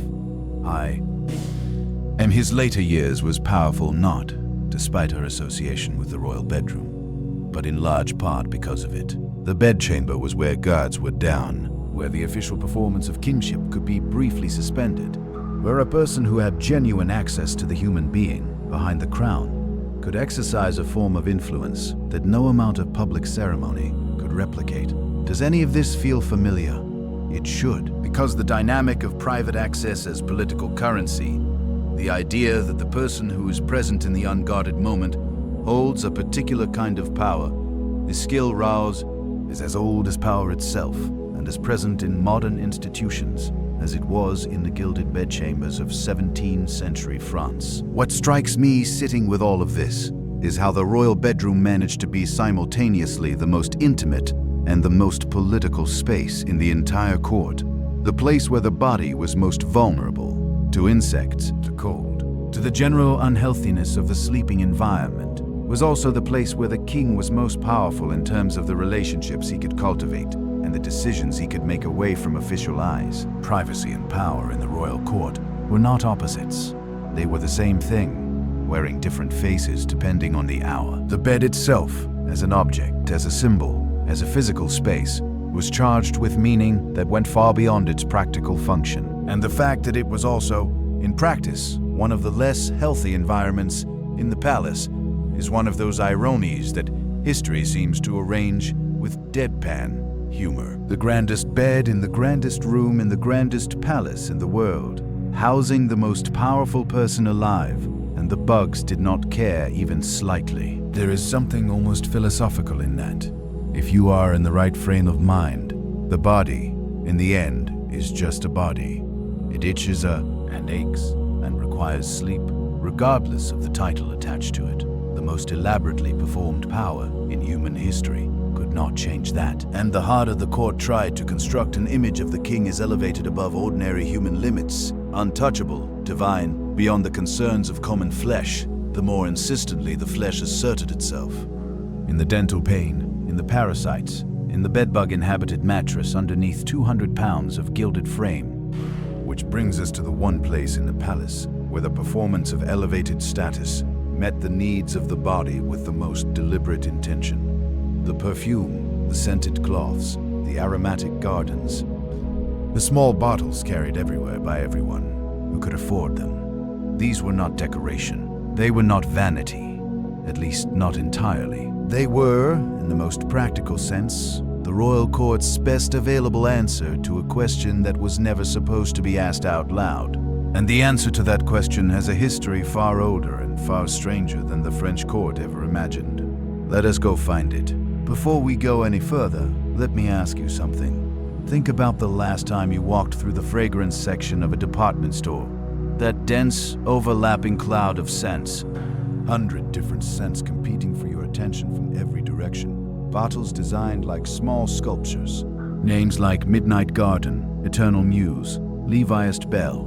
The whole display communicating, very deliberately, that what you are being offered is pleasure, sophistication, a small, portable luxury you carry on your skin. Now hold that image, that idea of perfume as something beautiful and entirely optional, and set it down for a moment, because the history of what we today call perfume, particularly in the royal courts we have been exploring, has almost nothing to do with any of that. For most of human age, history, and for most of the period we've been discussing tonight, fragrance was not a luxury. It was closer to armor. It was the thin, scented line between the world as it smelled and the world as it was bearable to inhabit. Understanding this changes everything about how you read those velvet-draped, jewel-encrusted portraits we've been pulling apart all evening. The word perfume itself comes from the Latin perfumum, meaning through smoke, and that etymology is not accidental. The earliest recorded uses of fragrance were not cosmetic at all. They were ceremonial, and more importantly, medical. The ancient Egyptians burned fragrant resins, frankincense, myrrh, kifi, in temples, burial chambers, and around the bodies of the sick. This was not purely spiritual practice, though the spiritual dimension was real. It was also genuinely protective within the medical understanding of the time. The prevailing theory of disease transmission in the ancient world, and in fact, well into the 18th century in Europe, held that illness traveled through the air, carried in foul-smelling vapors, called miasma. If disease smelled bad and spread through corrupted air, then good-smelling air was, by extension, a form of medicine. Fragrance did not just mask an unpleasant reality. It was believed, with sincere conviction, to actively counteract it. This is why temple priests burned incense. This is why physicians during plague outbreaks in medieval Europe carried pomanders. Small perforated metal or carved wooden balls filled with fragrant herbs and resins, held to the nose while attending the sick. The pomander was not an affectation. It was a mask. It was the 14th century's best available personal protective equipment. And this is why, when you understand what the royal court smelled like by this point in our story, the Versailles corridors, the unventilated bedchambers, the royal person who had not bathed in months. You understand that perfume was not being worn because it was pleasant. It was being worn because the alternative was living inside something genuinely difficult to endure, as with living inside something genuinely difficult to endure. Without it, the story of how Europe developed its perfume industry and how it became a genuine industry with enormous commercial and political dimensions runs through a small town in the south of France called Grasse, nestled in T. Hills above the Mediterranean coast. Grasse had been a center of leather tanning since the 13th century. Tanning produces leather of remarkable quality and durability. It is also a process of considerable olfactory intensity, involving animal hides and various biological and chemical treatments that result in a smell that is, to put it charitably, assertive. The leather workers of Grasse were skilled artisans producing a product in high demand, particularly for gloves, which were a major luxury item at every European court. The problem, inevitably, was the smell. In the 16th century, Italian perfumers, at that point the most sophisticated in Europe, working with techniques refined over generations, began collaborating with the leather workers of Grasse on a solution: perfumed gloves.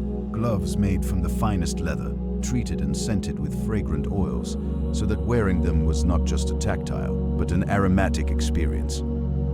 You could hold your hands to your face and breathe something beautiful rather than something that reminded you of the tanning process. The technology worked, the product became fashionable, and the perfumed glove became a vehicle through which fragrance entered the highest levels of European court culture, carried literally in the hands of the people who set fashion for the entire continent. Catherine de' Medici, the Florentine noblewoman who married the future King Henry II of France in 1533 and went on to become one of the most powerful women in French history, mother of 3 kings and regent twice over, is credited in historical tradition with introducing the perfumed glove to the French court. She brought with her from Florence a personal perfumer, René La Florentine, whose shop in Paris became one of the most fashionable establishments in the city. This is endlessly interesting because it tells you something about how Catherine understood power and influence. She was arriving as a foreign woman at a court deeply suspicious of foreign influence, marrying a prince who was already in love with someone else, the famous Diane de Poitiers, and entering a world where she had little natural authority and many natural enemies. She brought a perfumer. She cultivated an aesthetic identity so refined, so carefully constructed, that it became a form of soft power. The fragrance you wore announced your sophistication, your connections, your taste. In a court where everything communicated, every gesture, every garment, every gift was a language, Catherine was determined to be fluent in it. The gloves she presented as gifts were understood by their recipients as exactly what they were, objects of beauty and prestige that happened to also smell extraordinary. The fact that they served a practical purpose, in a court where hand-kissing was a constant social ritual and where hands were not always as clean as the ceremony required, was understood without needing to be spoken. By the 17th century, the perfume industry centered on grass had diversified far beyond gloves. The region's climate, warm, humid, sheltered from harsh winds, was ideal for growing flowers, and the production of essential oils from roses, jasmine, lavender, orange blossom, and tuberose became the primary industry of the area. These were not hobbyist gardens. They were industrial-scale fields, employing hundreds of workers to harvest flowers in the early morning hours before the heat of the day caused the aromatic oils to begin evaporating. The scale of this industry reflected the scale of the demand. Fragrance had become, by the reign of Louis XIV, an essential element of aristocratic life across Europe. Louis himself was reportedly so sensitive to certain strong scents that his rooms were aired and changed constantly. There is a certain irony in the Sun King, reigning over a palace with documented sanitation challenges, while being personally particular about the fragrance of his immediate surroundings. But the irony clarifies rather than contradicts. When you cannot address the underlying conditions, you manage the olfactory result. His court at Versailles was sometimes referred to in contemporary accounts as Le Parfumé, the perfumed court. Every person of standing wore fragrance. Every room of consequence was treated with fragrant herbs and flowers. Even the fountains of the formal gardens incorporated aromatic botanicals at certain ceremonial occasions, so that the air itself carried a curated scent. The perfumers supplying this demand became figures of considerable importance. René Le Florentine had established the pattern. The royal perfumer was not a tradesman in the ordinary sense. He was a specialist, a confidant, someone with access to private information about the physical realities of his clients, a kind of leverage in a world where information was power. Perfumers knew things. They knew what problem they were solving.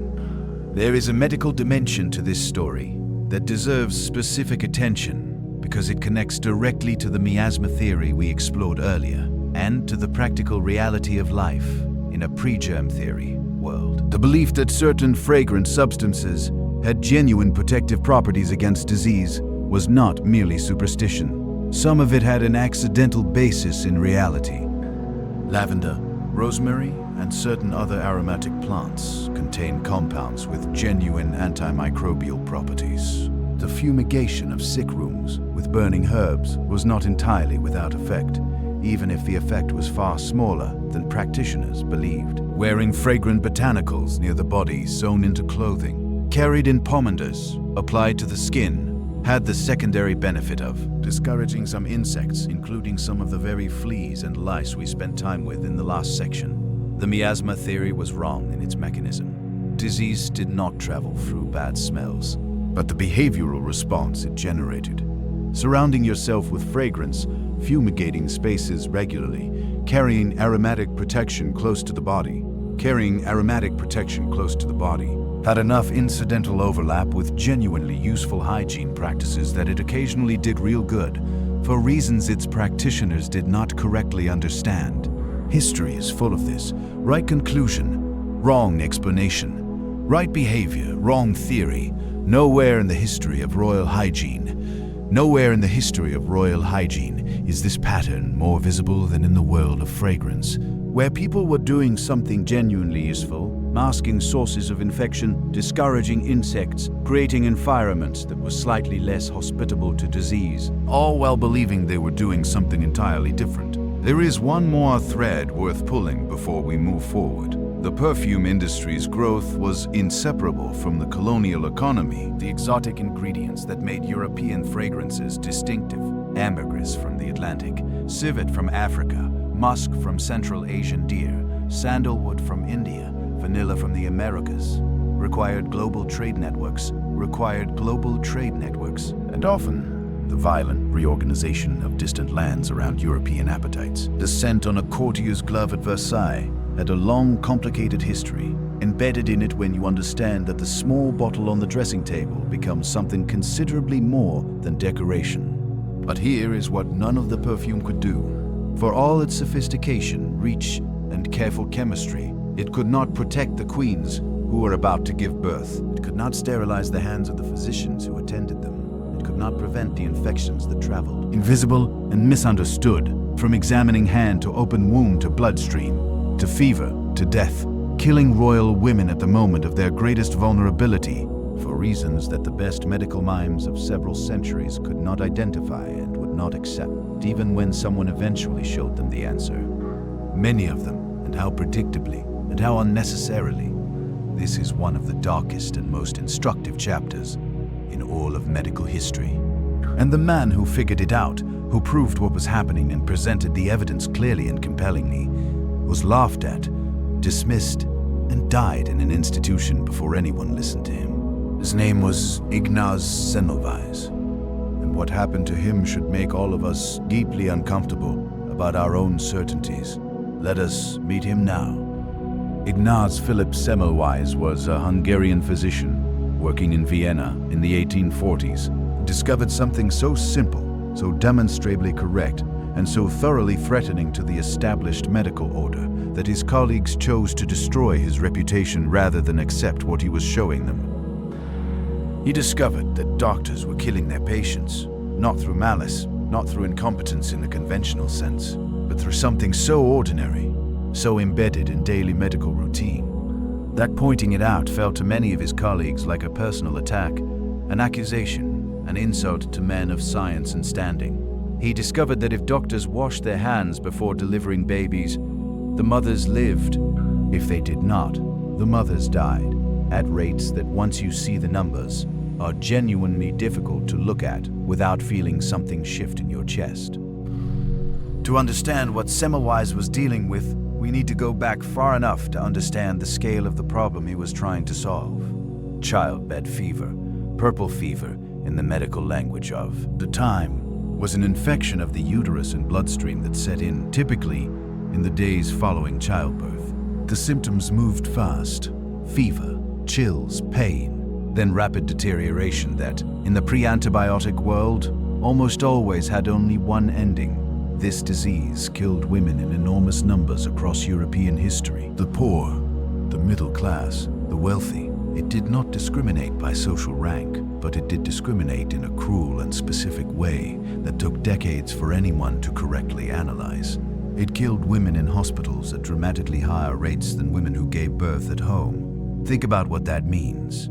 The institution designed to provide skilled medical care.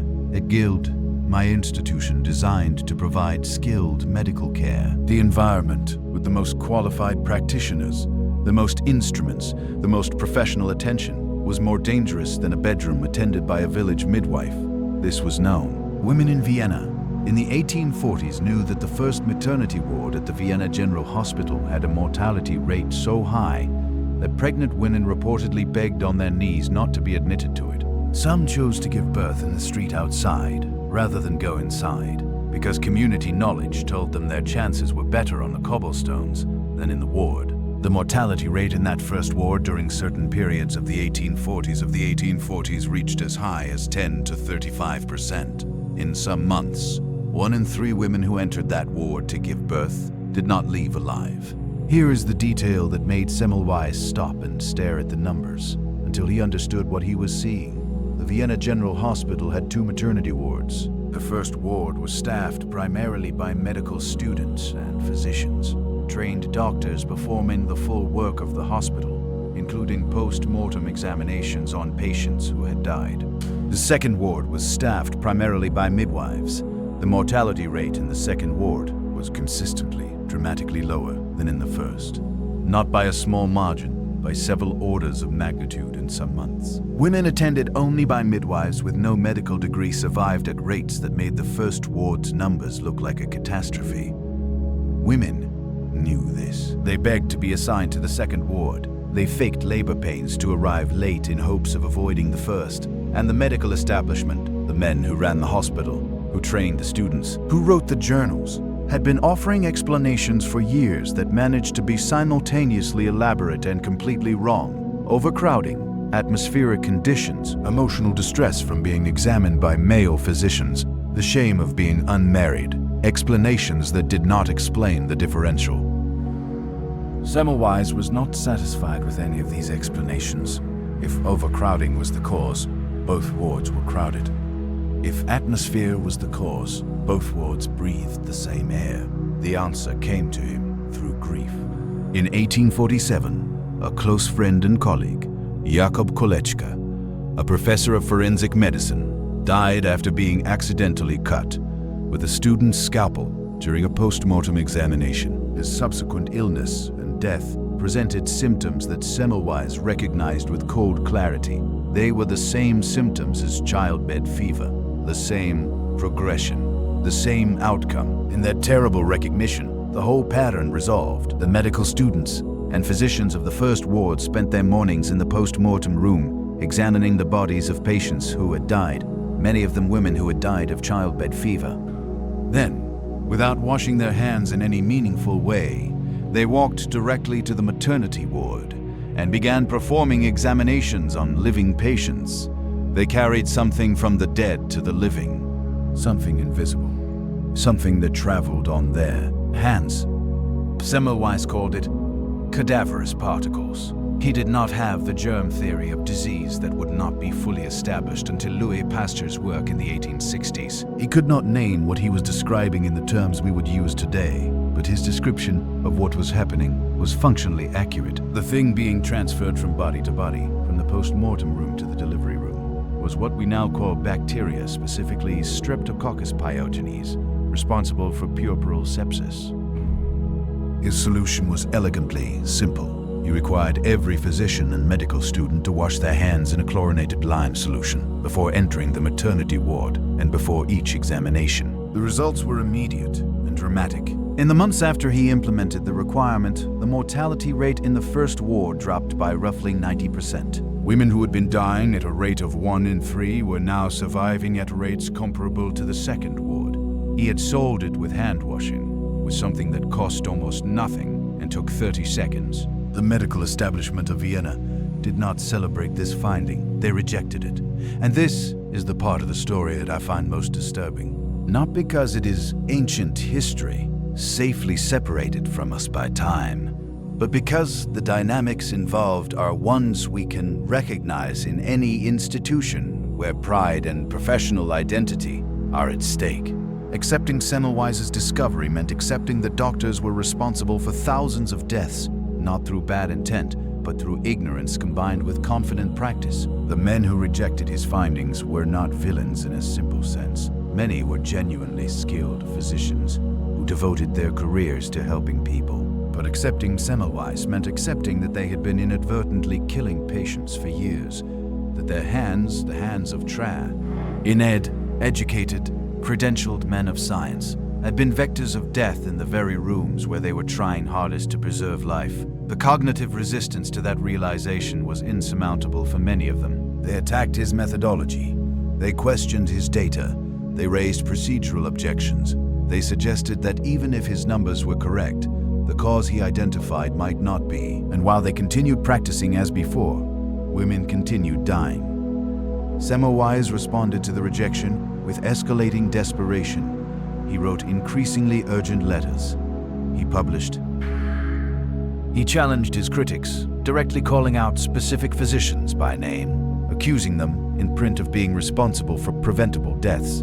His language grew more combative as the years passed, and still nothing changed.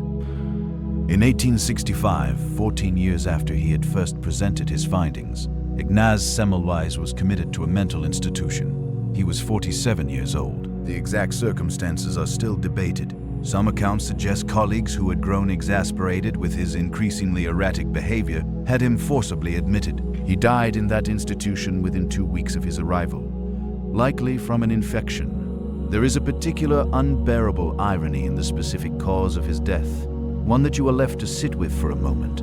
Now, I promised you at the start of this section that we would talk about royal women, and I want to be careful here, because the story of childbed fever and royal women is not simply about hygiene in the narrow sense we have been discussing. It is a story about what happens when high status intersects with medical ignorance. The result, in this case, was not better outcomes, it was worse ones. Royal births were attended by more physicians than the births of ordinary women. More instruments were brought into the room. More hands examined the royal, left patient. In an era before Semmelweis's discovery had been accepted, for most of European royal history, more medical attention meant more opportunities for transmission of exactly what was killing women in Vienna's First Ward. Jane Seymour, the third wife of Henry VIII, died 12 days after giving birth to the future King Edward VI in 1537, almost certainly from puerperal sepsis attended by the finest physicians the English court could provide. Charlotte, Princess of Wales, an heir to the British throne, died in 1817 after a prolonged and badly managed labor, plunging the entire succession into crisis. Maria Adelaide of Savoy, Duchess of Burgundy, died in 1712 at 26, young, titled, surrounded by medical care. Each of these deaths was attended by qualified physicians. Each was preceded by what contemporaries considered appropriate and skilled care, and in each case, the medical attention itself, the examining hands, the instruments, the confident interventions, was almost certainly part of what went wrong. The story of Semmelweis is not a medical footnote. It is a parable about evidence and belief, about what we are willing to accept when accepting it requires changing who we think we are. He was right. The numbers proved it. The deaths proved it. And for 14 years, the medical establishment of Europe essentially chose deaths over the discomfort of being wrong. Semmelweis died in 1865. Louis Pasteur published his germ theory in the same decade. Joseph Lister, building on Pasteur's work, introduced antiseptic surgical practices in 1867. Within a generation, the principles Semmelweis had demonstrated empirically became the foundation of modern medicine. His vindication was complete, just too late to save him, and too late for the countless women who died in the years between his discovery and the world's acceptance of it. The scalpel that should have been in someone's hand the whole time was, in the end, a bar of soap. Speaking of things that were right in front of people and completely overlooked, there is another category of royal mortality that rivals childbed fever in its preventability and surpasses it in its sheer culinary spectacle. Because while queens were dying in childbirth, the kings were dying at the dinner table, not from poverty, not from scarcity, from exactly the opposite. The royal table, the feasts, the banquets, the elaborate multi-hour consumption events that defined aristocratic life and displayed wealth to every eye in the hall was, in ways that contemporaries did not recognize and could not have predicted, a remarkably efficient mechanism for ending the lives of the very people it was meant to celebrate. What was on those tables and what was hiding inside those dishes, inside those serving vessels, inside those exquisite cups from which the most powerful people in the world drank. It is a story of excess, of beautiful objects that were quietly poisonous, and of a death toll that spread across centuries and dynasties without anyone connecting the dots. Pull up a chair, we are going to dinner. Welcome to the most dangerous room in the palace. Not the surgery, not the childbirth chamber, not the bed, the scene. A bug-infested bedroom, the dining hall, specifically the royal dining hall, at its fullest, most celebrated, most envied expression. Long tables draped in white linen, dozens of courses arriving in stately procession, gilded plates catching the candlelight, musicians in the gallery, the assembled company of the most powerful, most fashionable, most socially significant people in the kingdom, all gathered to participate in the central ritual of aristocratic life, all of them eating things that, in ways they could not see, were occasionally trying to kill them. Let us start with the meat, because the meat deserves its own careful examination before we get to the more subtle, insidious threats further down the table. A royal feast in medieval or early modern Europe was, above all, a demonstration of abundance. The quantity of food served at a significant royal banquet was staggering. Henry VIII's court at Hampton Court Palace maintained kitchen operations that prepared somewhere in the range of 600 to 1,000 meals per day during periods of full occupation for household staff, court members, and the king himself. Documents from the period describe the weekly consumption of enormous quantities of beef, mutton, fish, game, and wildfowl. Numbers suggesting a kitchen running essentially without pause. Feeding this many people in this quantity in an era before refrigeration, mechanical transportation, or any meaningful preservation beyond salting and smoking, and serving it at the standard of quality that royalty demanded, was a logistical challenge on the edge of the permanently impossible. The standard approach to meat that was past its best was not to dispose of it. It was to season it aggressively and cook it thoroughly. The theory, reasonable in intent, if not always effective in execution, was that enough heat would address whatever the passage of time had introduced. The rich, complex spice blends in medieval royal cookbooks, heavy applications of pepper, ginger, cinnamon, cloves, saffron, served a practical purpose alongside their culinary one. They masked flavors that, in a world without refrigeration, were sometimes present in the meat before the cook had finished with it. This is not to say that royal kitchens were cavalier about food safety. They were not. There were elaborate systems of oversight, designated officers, and chains of responsibility for the condition of food reaching the royal table. But the physics of the problem did not bend to organizational diligence. Meat transported for days, stored in conditions we would consider inadequate, and then prepared in kitchens, managing dozens of simultaneous dishes. That meat was operating at the far edge of what constituted acceptable in an era that had no understanding of bacterial contamination. Food poisoning, acute, debilitating, sometimes fatal, was likely a regular feature of royal life, attributed at the time to any number of other causes: humoral imbalance, miasma, even the alignment of the planets. The king's digestion was a matter of constant medical attention, and the royal physician's notes are full of treatments for complaints that read to a modern eye very much like gastrointestinal illness following meals. But the meat, for all its hazards, was not the most elegant killer at the royal table. That distinction belongs to something that gleamed beautifully in the candlelight and was considered for centuries a mark of the highest refinement: lead.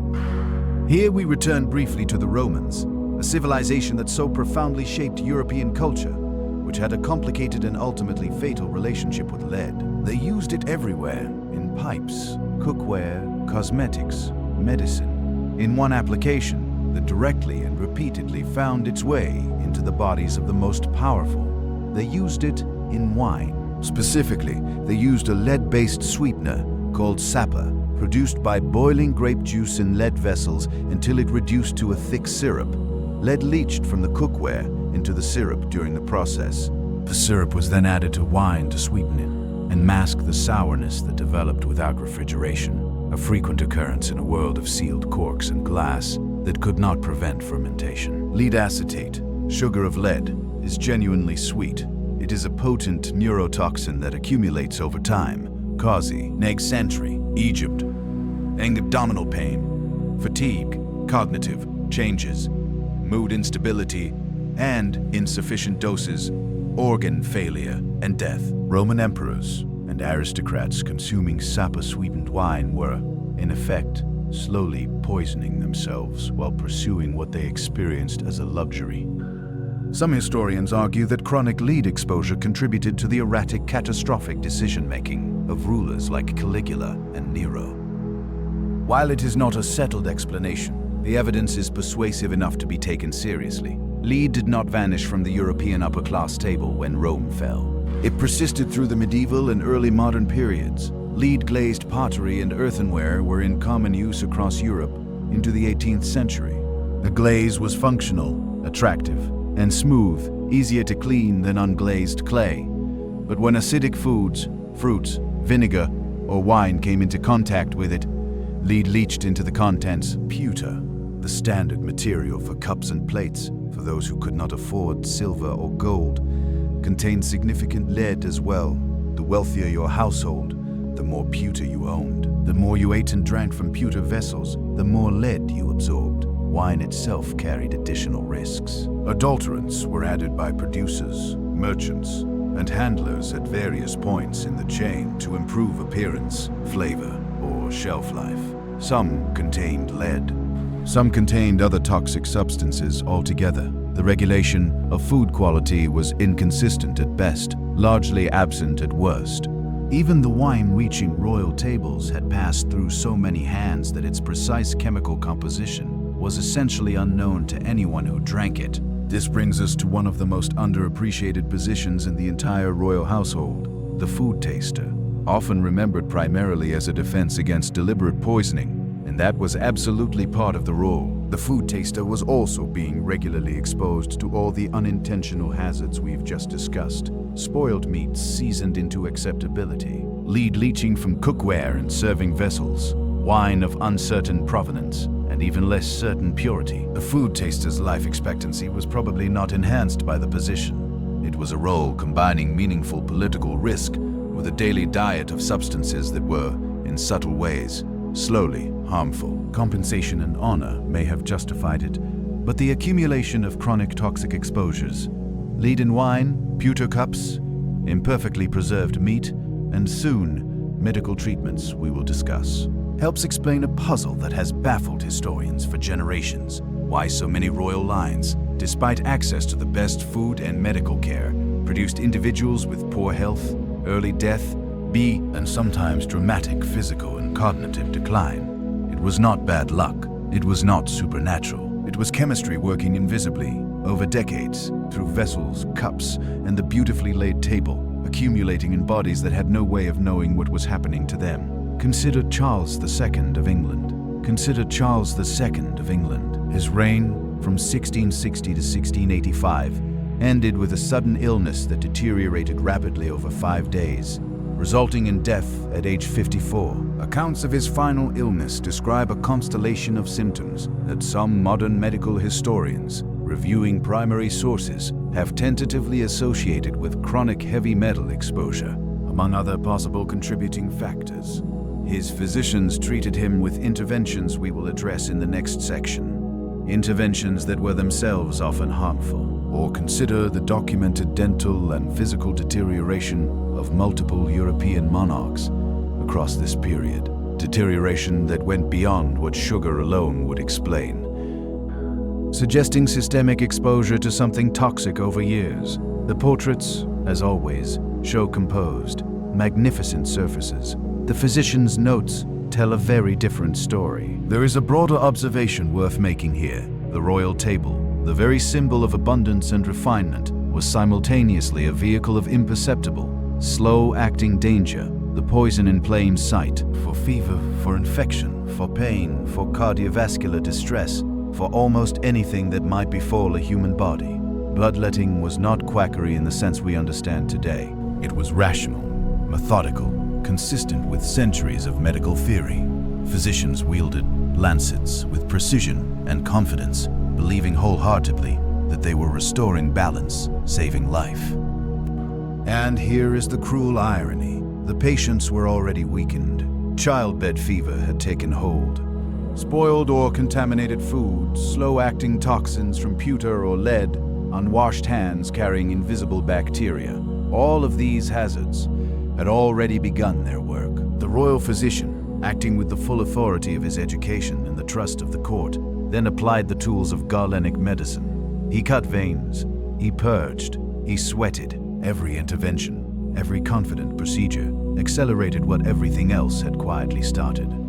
This is where all the threads we have been following, the perfume masking foulness, the hand-washing ignored, the food laden with toxins, the lead in cups, the spoiled meat, the wine of uncertain provenance, come together. The invisible enemies, the accumulated hazards, meet the visible agents of care, and the result, tragically often, is death. Imagine it, the queen or princess, attended by the most skilled physicians of her day, hands scrubbed or not, lying on a bed perfumed to mask the reality of months without bathing, fed meals designed to display wealth and sophistication, and still slowly succumbing to infection. Her attendants follow protocol. Her physicians apply the humoral toolkit. The lancet pierces her vein. The leeches suck. The potions and purgatives circulate through her system, every measure taken in the name of health, every intervention designed with skill, authority, and the best intentions becomes part of the lethal equation. The framework made sense within its own logic. The doctors were not incompetent. They were operating under a system that was internally coherent, but externally catastrophe wrong. The four humors, blood, phlegm, yellow bile, black bile, dictated diagnosis and treatment. Everything flowed from this principle. Illness was imbalance. Restoring equilibrium was the goal. And so, every royal physician was in balance. Every trusted man of science wielded his tools with unwavering confidence, unaware that the very framework guiding his hand was blind to the microbial world, blind to toxins, blind to what truly threatened life. It is almost unimaginable today, but in that world, care and harm were inseparably entwined. Expertise amplified danger, ritualized treatment, accelerated demise, and the consequences of invisible hazards. Spoiled meat, lead-sweetened wine, unwashed hands, were compounded by deliberate medical intervention. And it is here, at this convergence of all the threads we have been tracing, that the story of European royalty becomes simultaneously darkly comic and heartbreakingly tragic. Perfume, food, water, wine, hands, physicians' tools, all parts of a sophisticated system that sought to maintain status, display wealth, and preserve life. And yet, almost all these efforts filtered through ignorance of the invisible, where Orald produced precisely the opposite outcome. This is the final picture we have been assembling. The sensory splendor, the ostentatious luxury, the disciplined rituals, the educated authority, all intersecting with bacteria, lead, spoiled meat,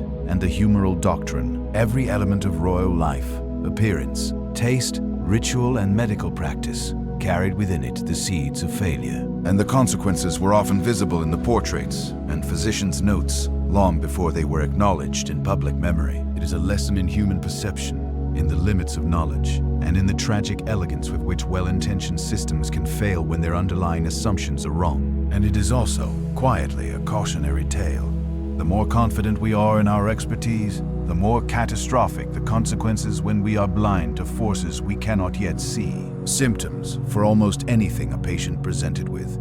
It was so thoroughly embedded in European medicine that it persisted in some context well into the 19th century, and it killed people, not occasionally, not in rare complications, consistently, predictably, in patients who were already sick and could least afford to lose blood. The death of King Charles II of England in February of 1685 is one of the most thoroughly documented medical catastrophes in royal history, and I want to walk through it carefully because it illustrates with almost unbearable clarity every dimension of what we have been discussing. Charles collapsed one morning while being shaved. He fell into convulsions. His physicians were summoned immediately, and then with full sincerity, full professional confidence, and the backing of every medical tradition they had been trained in, they went to work. Within minutes of his collapse, the physicians opened a vein in his arm and removed approximately 16 ounces of blood. That is roughly 2 cups from a man who had just had convulsions. Then they administered a powerful emetic, a substance to induce vomiting to clear the stomach. Then they gave him a purgative to clear the bowels. Then they applied blistering agents to his skin, substances that raised painful blisters on the surface of the body, on the theory that drawing irritation to the skin would draw the harmful excess away from the internal organs. Then they shaved his head and applied irritants to his scalp. Then they administered enemas. This was day 1. Over the following 4 days, the physicians, and there were multiple of them, attending in rotating shifts, consulting with each other, debating the next intervention, continued the treatment. More bloodletting, more purging, emetics, a compound containing antimony, which is a heavy metal toxic to human beings, even in relatively small doses, various herbal preparations, something containing extract of human skull, which was a real ingredient in period pharmacopoeias that I genuinely wish I were inventing. 40 drops of extract of human skull administered orally, because when a king is dying, you reach for everything. Through all of this, Charles remained conscious, remained relatively composed. Courtiers at present describe him as apologizing to his physicians for being an unconscionable time dying, which if true is one of the more extraordinary things anyone has said in that situation, and died on the morning of the 5th day. The official cause recorded by his physicians was apoplexy. The modern medical consensus examining the documented symptoms and the documented treatment strongly suggests that Charles entered his illness with something serious, but potentially survivable, possibly a kidney crisis, possibly a seizure disorder, possibly a stroke, and that the treatment substantially accelerated whatever the underlying condition was doing. The removal of blood from an already compromised patient, combined with the toxic compounds administered over 5 days, created a course of illness that the body could not recover from. His physicians believed they were saving him. They applied everything they knew, and they were wrong in ways that none of them could have recognized. From inside the framework they inhabited, George Washington, who was not technically a royal, but who died under such closely analogous circumstances that he deserves mention here, lost his life in December of 1799 under similar medical management. He developed what appears from the described symptoms to have been acute epiglottitis, a dangerous, but in modern medicine, very manageable condition. His physicians treated him with aggressive bloodletting over the course of 1 day. By various historical estimates, they removed somewhere between 5 and 7 pints of blood. The human body contains approximately 10 to 12 pints total. Washington died the same evening. One of his physicians, James Craig, who had been Washington's personal physician and close friend for decades, later expressed private doubts about whether the treatment had helped. He was trained in a system that said bloodletting was the correct intervention. He applied it as he'd been taught, and he lived afterward with the question, that human dimension of the story matters to me, because it would be easy and wrong to look at these physicians as simply incompetent or careless. They were neither. They were trapped inside a system of understanding that was built on the wrong foundation, and they had no way to see outside it from within. The tragedy was not individual failure. It was systematic. It was civilizational. It was the same pattern we saw with Semmelweis.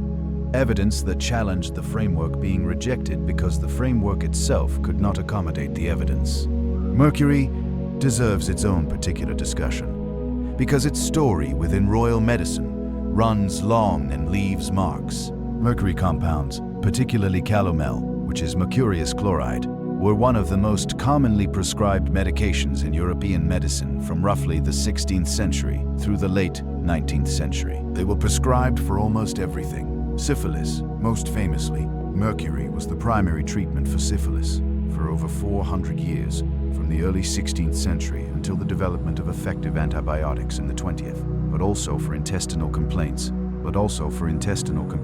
liver problems, skin conditions, fevers, and general debilitation. The physician's phrase attributed to the period of syphilis treatment with mercury was "a night with Venus, a lifetime with Mercury." It was dark humor wrapped around a genuine reality.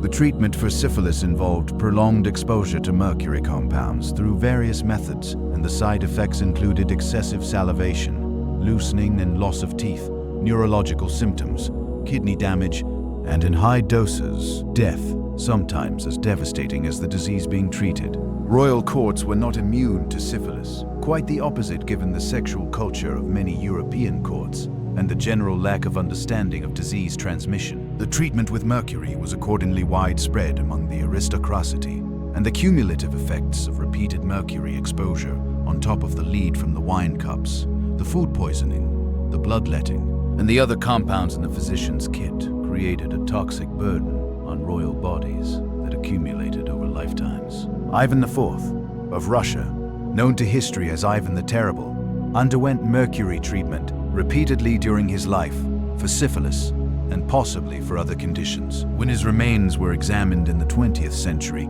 the mercury content in his bones was found to be extraordinary, many times higher than levels considered safe. even by the loose standards of forensic analysis. His increasingly erratic and violent behavior in his later years, which Russian history has traditionally attributed to madness or to the particular pressures of his reign, may have had a significant physiological component. He was being continuously poisoned by his own physicians who were treating him according to the best practices available to them. Arsenic occupied a strange dual role in the royal medicine cabinet. On one hand, a known poison occasionally used in political assassination.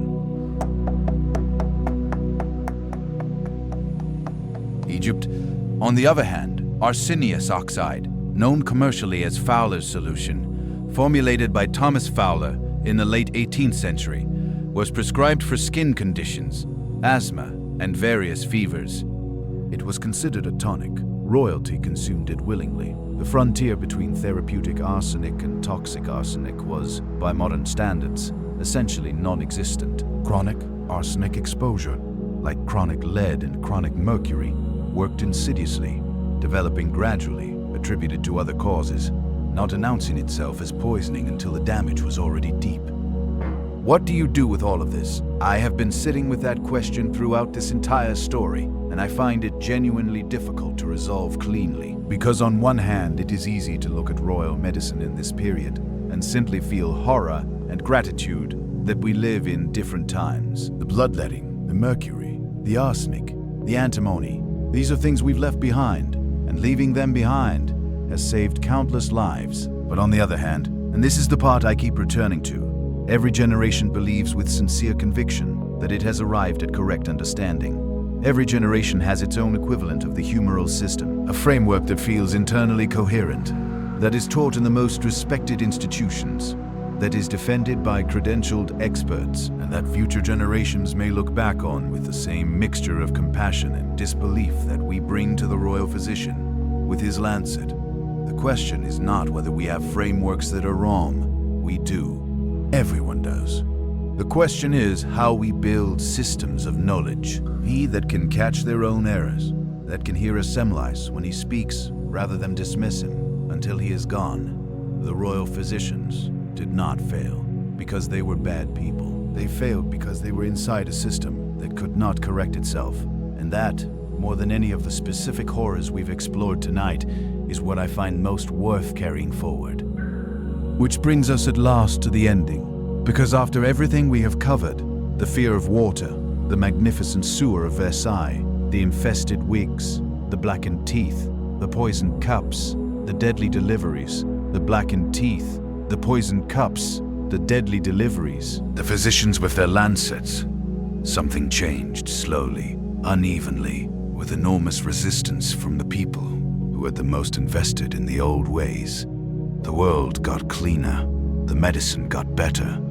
The medicine got better. The royals eventually started bathing, and the story of how that happened, of what it took to finally break through centuries of accumulated wrong belief and replace it with something that worked, is the last chapter of this story, and it is, I think, the most hopeful one. We have traveled a long way tonight, from the portraits that lied to us through the fear of water and the logic that sustained it for 15 centuries, through the stench of Versailles and the creatures in the wigs, through the stench of Versailles and the creatures in the wigs, through the blackened teeth and the bedbug-inhabited beds, and the poisoned cups, and the physicians who meant so well and so frequently made things catastrophically worse. We've been in some dark and rather aromatic corners of history, and I want to be honest with you.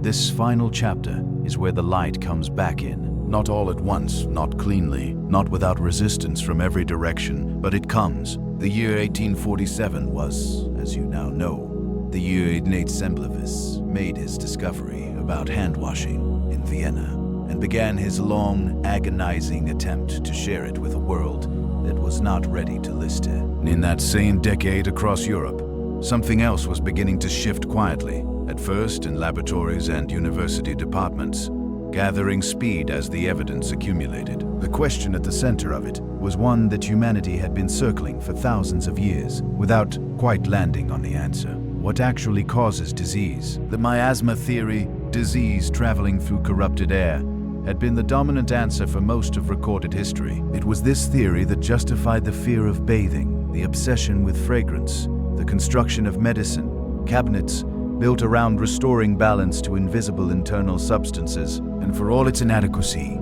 it had occasionally and accidentally produced behaviors that helped even while being wrong about why they helped. Louis Pasteur, a French chemist, not a physician, which is historically significant, began publishing his work on what became known as germ theory in the late 1850s and into the 1860s. His central argument was that fermentation, putrefaction, and infectious disease were caused not by spontaneous generation or by corrupted air, but by specific living microorganisms, bacteria that traveled from host to host to host, from surface to surface, from unwashed hand to vulnerable patient. The experiments he designed to demonstrate this were elegant, meticulous, and ultimately undeniable. He developed his famous swan neck flask experiments to disprove spontaneous generation, showing that broth sealed from airborne microorganisms did not spoil, while broth exposed to them did.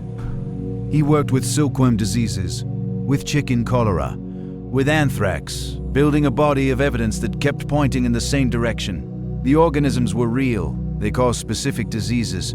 They could be controlled. Joseph Lister, a British surgeon who read Pasteur's work in 1865, the same year Semmelweis died in obscurity, in Mead. It devotedly understood its implications for surgery. If bacteria caused infection, and if bacteria could be killed by certain chemical agents, then treating surgical wounds and instruments with those agents should prevent post-surgical infection. He began using carbolic acid, what we might recognize today as phenol, as a disinfectant for surgical wounds, instruments, and the surrounding environment. The results were immediate. His post-surgical mortality rates dropped dramatically. He published his findings in 1867, and while the initial reception from the medical establishment was, true to form, not universally enthusiastic, some colleagues dismissed his work, accused him of overcomplicating procedures, questioned his data. The evidence was this time too powerful to suppress indefinitely. Lister had the advantage that Semmelweis had not. He was working in an era when Pasteur's germ theory was already circulating, providing a theoretical framework that made Lister's practical results comprehensible. So, how long did it take for all of this to reach the royal court? Longer than you might hope, considerably longer. The problem was not simply that the information was unavailable. By the 1870s and 1880s, germ theory and antiseptic practice were being discussed and increasingly adopted in medical schools across Europe. The problem was cultural. It was the same problem that had sustained the fear of bathing for 15 centuries, a deeply embedded system of belief connected to identity and status, and the performance of civilization that resisted disruption from below. The aristocracy had for generations defined cleanliness in terms of white linen and fine fragrance. The idea that true cleanliness, the kind that actually protected health, required something as pedestrian as regular washing with ordinary soap, was for some in the upper classes an uncomfortable democratization of hygiene. The peasant who washed in a stream and the king who changed his silk shirt were, on the evidence of germ theory, operating at roughly the same level of actual protection. That was not a comfortable thought in a world built on the visible performance of hierarchy. Queen Victoria of Britain, who reigned from 1837 to 1901, and therefore lived through precisely the period when germ theory was transforming medicine, was reportedly cautious about bathing throughout much of her reign. She was not unusual among her contemporaries. The royal household maintained many of the older practices well into the period when the scientific case for changing them was already established. What actually shifted behavior in the end was not a single dramatic moment of persuasion. It was the accumulation of evidence expressed through undeniable outcomes. The soldiers who came back from campaigns fought under antiseptic principles with dramatically lower death rates from infection than those treated by older methods. The hospitals that adopted sterile technique began producing results that were simply incomparable to those that did not. The death rates from childbed fever in maternity wards dropped by 70, 80, and 90% where hand-washing protocols were implemented. Numbers do not respect tradition. Eventually, even tradition gave way to them. By the 1890s, bathing had been transformed in the space of roughly 2 generations from something medically suspicious into something medically mandatory. The germ theory of disease had inverted the entire framework. Water was not the enemy. Water paired with soap was the primary tool. And the soap itself deserves a moment, because the story of how it became universally available and affordable is its own chapter in how public health was transformed. Through most of the history we have been exploring, soap was neither cheap nor simple. The T-Day. Axes on soap in Britain. Yes, there was a soap tax levied continuously from 1712 until 1853, kept it out of easy reach for ordinary households. The repeal of that tax in 1853 was not an accident. It came as reformers, increasingly informed by emerging medical science, understood that the availability of affordable soap was a public health intervention of the first order. Within a generation of that repeal, soap manufacturing in Britain had industrialized dramatically. Mass production drove prices down. Distribution expanded. What had been a luxury became a household staple. The death rates from infectious disease began, slowly and unevenly, with enormous variation by geography and class, to fall. The transition was not instantaneous for royalty. But there are records by the final decades of the 19th century of royal households beginning to incorporate practices that would have been completely foreign to their predecessors 2 centuries earlier. Bathing facilities were installed in palaces. Running water reached the private apartments of European monarchs. The elaborate linen-changing rituals began to be supplemented and then gradually replaced by actual washing. King Edward VII of Britain, the son of Queen Victoria, who finally took the throne at the age of 59 in 1901, was by contemporary accounts considerably more comfortable with modern bathing practices than his mother had been. He was also notably more comfortable with a great many forms of modern comfort and pleasure than his mother had been. But that is a separate story. The contrast between Edward and Louis XIV across the Channel 2 centuries earlier is one of those historical juxtapositions that makes you appreciate how completely a world can transform within a handful of generations. Louis had 40 wig makers and no bath. Edward had running water, a private bathroom, and presumably did not require a grow. Home of the stool. A position that had by then been quietly retired from the royal household. The bugs were still there somewhere. They always are, but the framework for understanding them and for doing something about them had finally decisively arrived. So, what do we take from all of this? The royals we spent time with tonight were not inferior to us. Not less intelligent, not less capable of reason, not less human in their fears and desires. What separated their world from ours was not intelligence. It was information, and more specifically, the frameworks available for receiving and making sense of information. Without germ theory, hand-washing is not obviously indicated. Without understanding bacteria, the connection between unwashed hands and dying patients is invisible. This should make us humble, not paralyzed.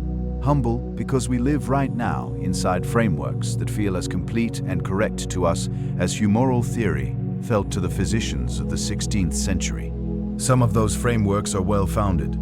Some are almost certainly missing something that a future generation will find obvious and wonder why we could not see it. The lesson of royal hygiene is not that those people were foolish.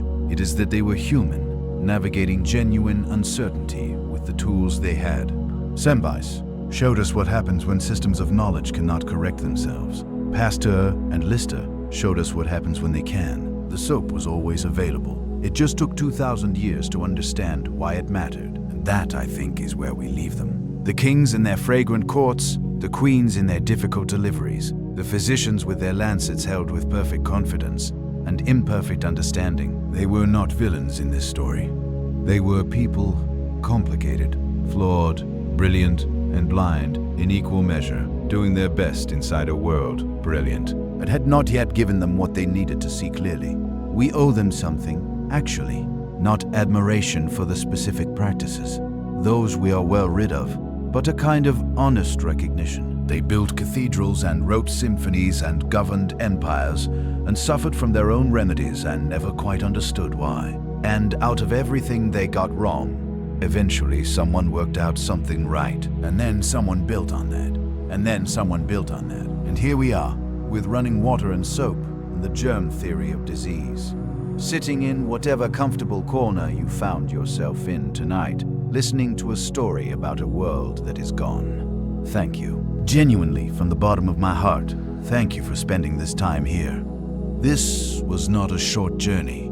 2.5 hours through the parts of royal history that the portrait painters were not hired to capture. And if you made it all the way to this moment, I hope you are leaving with something more than just a collection of fascinating and faintly nauseating facts. Though I hope you have those too, because they are genuinely extraordinary. I hope you're leaving with a slightly different relationship to certainty, a little more curiosity about the frameworks underneath your assumptions, and maybe next time you wash your hands, a brief, quiet appreciation for Ignaz Semmelweis, who figured it out first and did not live to see anyone thank him for it. If this story meant something to you, if it made you think or smile or pause, the single most generous thing you can do is share it with someone.